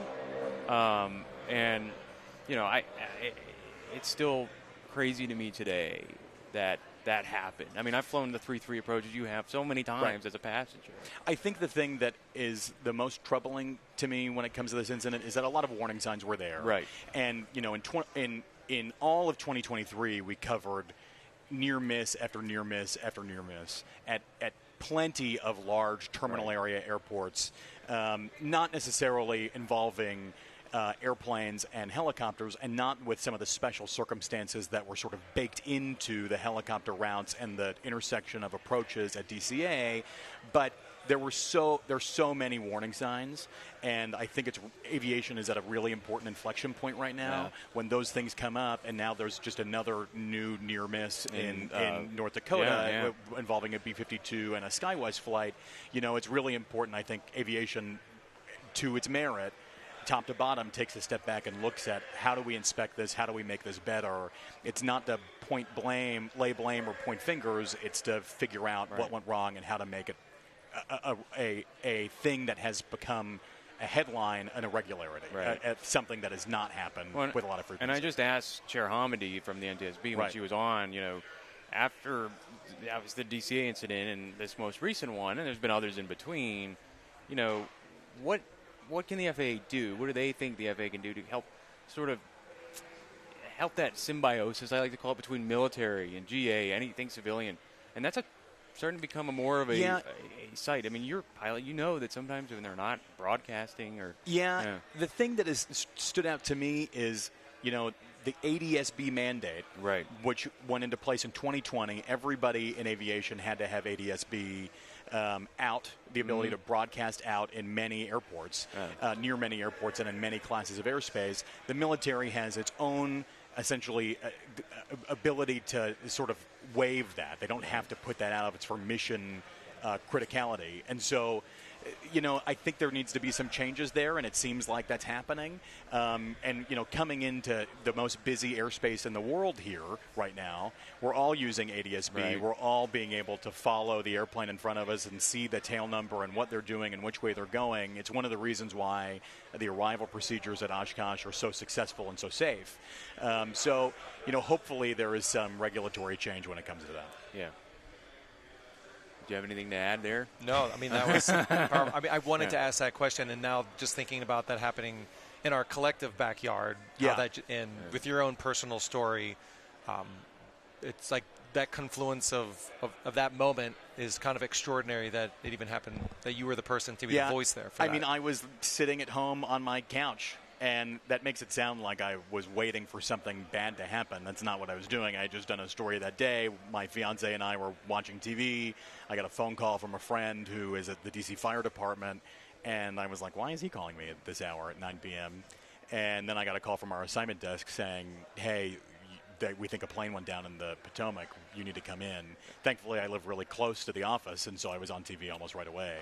And that was important, especially in the initial period when we didn't really know much, to sort of just do the observational journalism and say, this is what we're looking at, this is what may have happened, and you really need to walk people through it by the hand without speculating. And that's a really tough thing especially in this environment where people on YouTube can go up immediately and put out and say things that aren't very measured.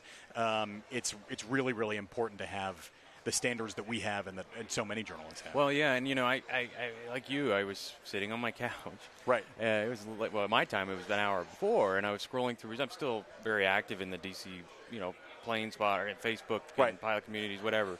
And so I was seeing this stuff, and I was seeing these chatter about a lot of vehicles were headed to DCA, and I was like, maybe it's an aircraft alert. Normally those go to Dulles, though. Maybe it's a drill. Maybe it's a drill, or maybe it was a smaller accident involving something else in the river. My mind didn't want to believe it at first. That's where I was. I was in denial for a long time that was an airliner until as the night went on and the wee odd hours of the morning there, it started to become very clear. Yeah, and we all know the history of DC.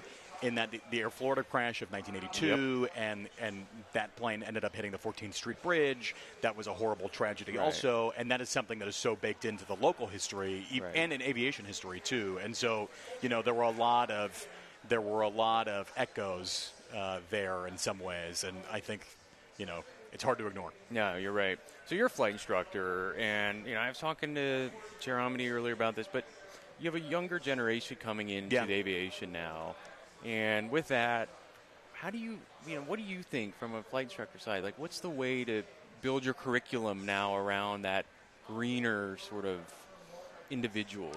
That's interesting. I think that aviation it really needs to rise to the occasion now because there's so many shortages, not only of pilots, also of air traffic controllers, also of maintenance technicians. Yes. We need people.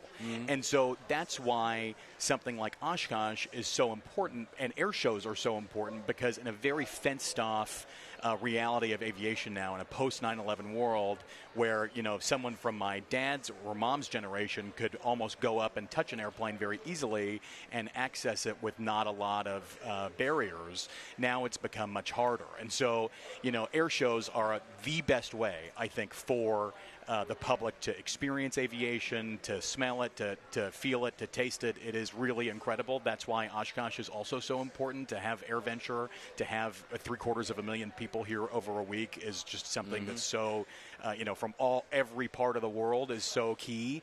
So I would say that, the biggest thing, I wouldn't discourage any young person from aviation. I think now is a great time to take a flying lesson. If you're a parent or an aunt or uncle or a grandparent, or you're a mentor, get somebody a discovery flight. And I think that, there is going to be a lot of change. The technological change is really, really good. In some ways, it makes flying easier. And in a way more accessible. We're in the Redbird booth right now. These simulators, the fidelity is so incredible. These are FAA certificated. These simulators can be used as a facsimile for instrument flying. You can keep your currency up on it. I have a friend who teaches a high school class in Northern California, where they recently got a bunch of these simulators, and so it's a way to sort of meet people where they're at. It's essentially bringing aviation to the classrooms. It's a pretty incredible thing. Yeah. But I think it's important for every sort of young person to have a bit of aviation literacy, and hopefully young people sort of see that there is a lot of growth opportunity in aviation. Oh, and by the way, it's really cool and fun. Oh, yeah. There's that. There's that part, too. It's amazing. And so, and I think, when it comes to the curriculum of teaching, the technology is good, but you can't ignore the fundamentals. Right. And so many incidents are still caused by loss of control. That's the top killer of pilots in the United States.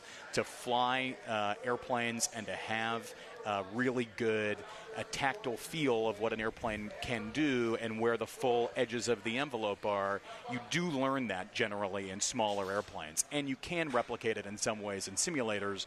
But you don't want to sort of brush that aside and go too fast, I think. So it's a tough balance. Nothing can beat hands-on experience. That's true. And I think sometimes, especially in the commercial side of the world, there's this Part 120 or the Part 121 side. There's death by PowerPoint sometimes, and nothing can beat. And Chair Hamidi made this point, and I thought it was interesting. It's like, the hands-on learning part is super important. Yeah, and I think in general aviation, we try to take a lot from what is happening, try to learn a lot from what's happening in the professional flying world. Right. And the cool thing about Oshkosh is that it's a lot of pilots flying very professionally coming in here, but you don't have to be a professional to fly like one. And so I think that is really, really key, and sort of showed off in an incredible way at a place like this. Pete, thank you so much for sharing your story. Us. Yeah, absolutely. And for sharing your stories. All of it. We'll also be keeping an eye on the blimp and for any dramatic movements in the air. Yeah, it's 5:30 Central Time today. Really? Yeah. Oh. So it's not just one blimp; it's a two-ship of blimps that we're going up, and a photo plane. So it should be really neat. Awesome. Very cool. Thank you so much, Pete. Thanks for having me. Thanks for coming around. Yeah. That wraps up day one here at Oshkosh Live, powered by Redbird Flight. 3 more days of coverage here from the Redbird booth. So we'll be back tomorrow morning, 8:30 a.m.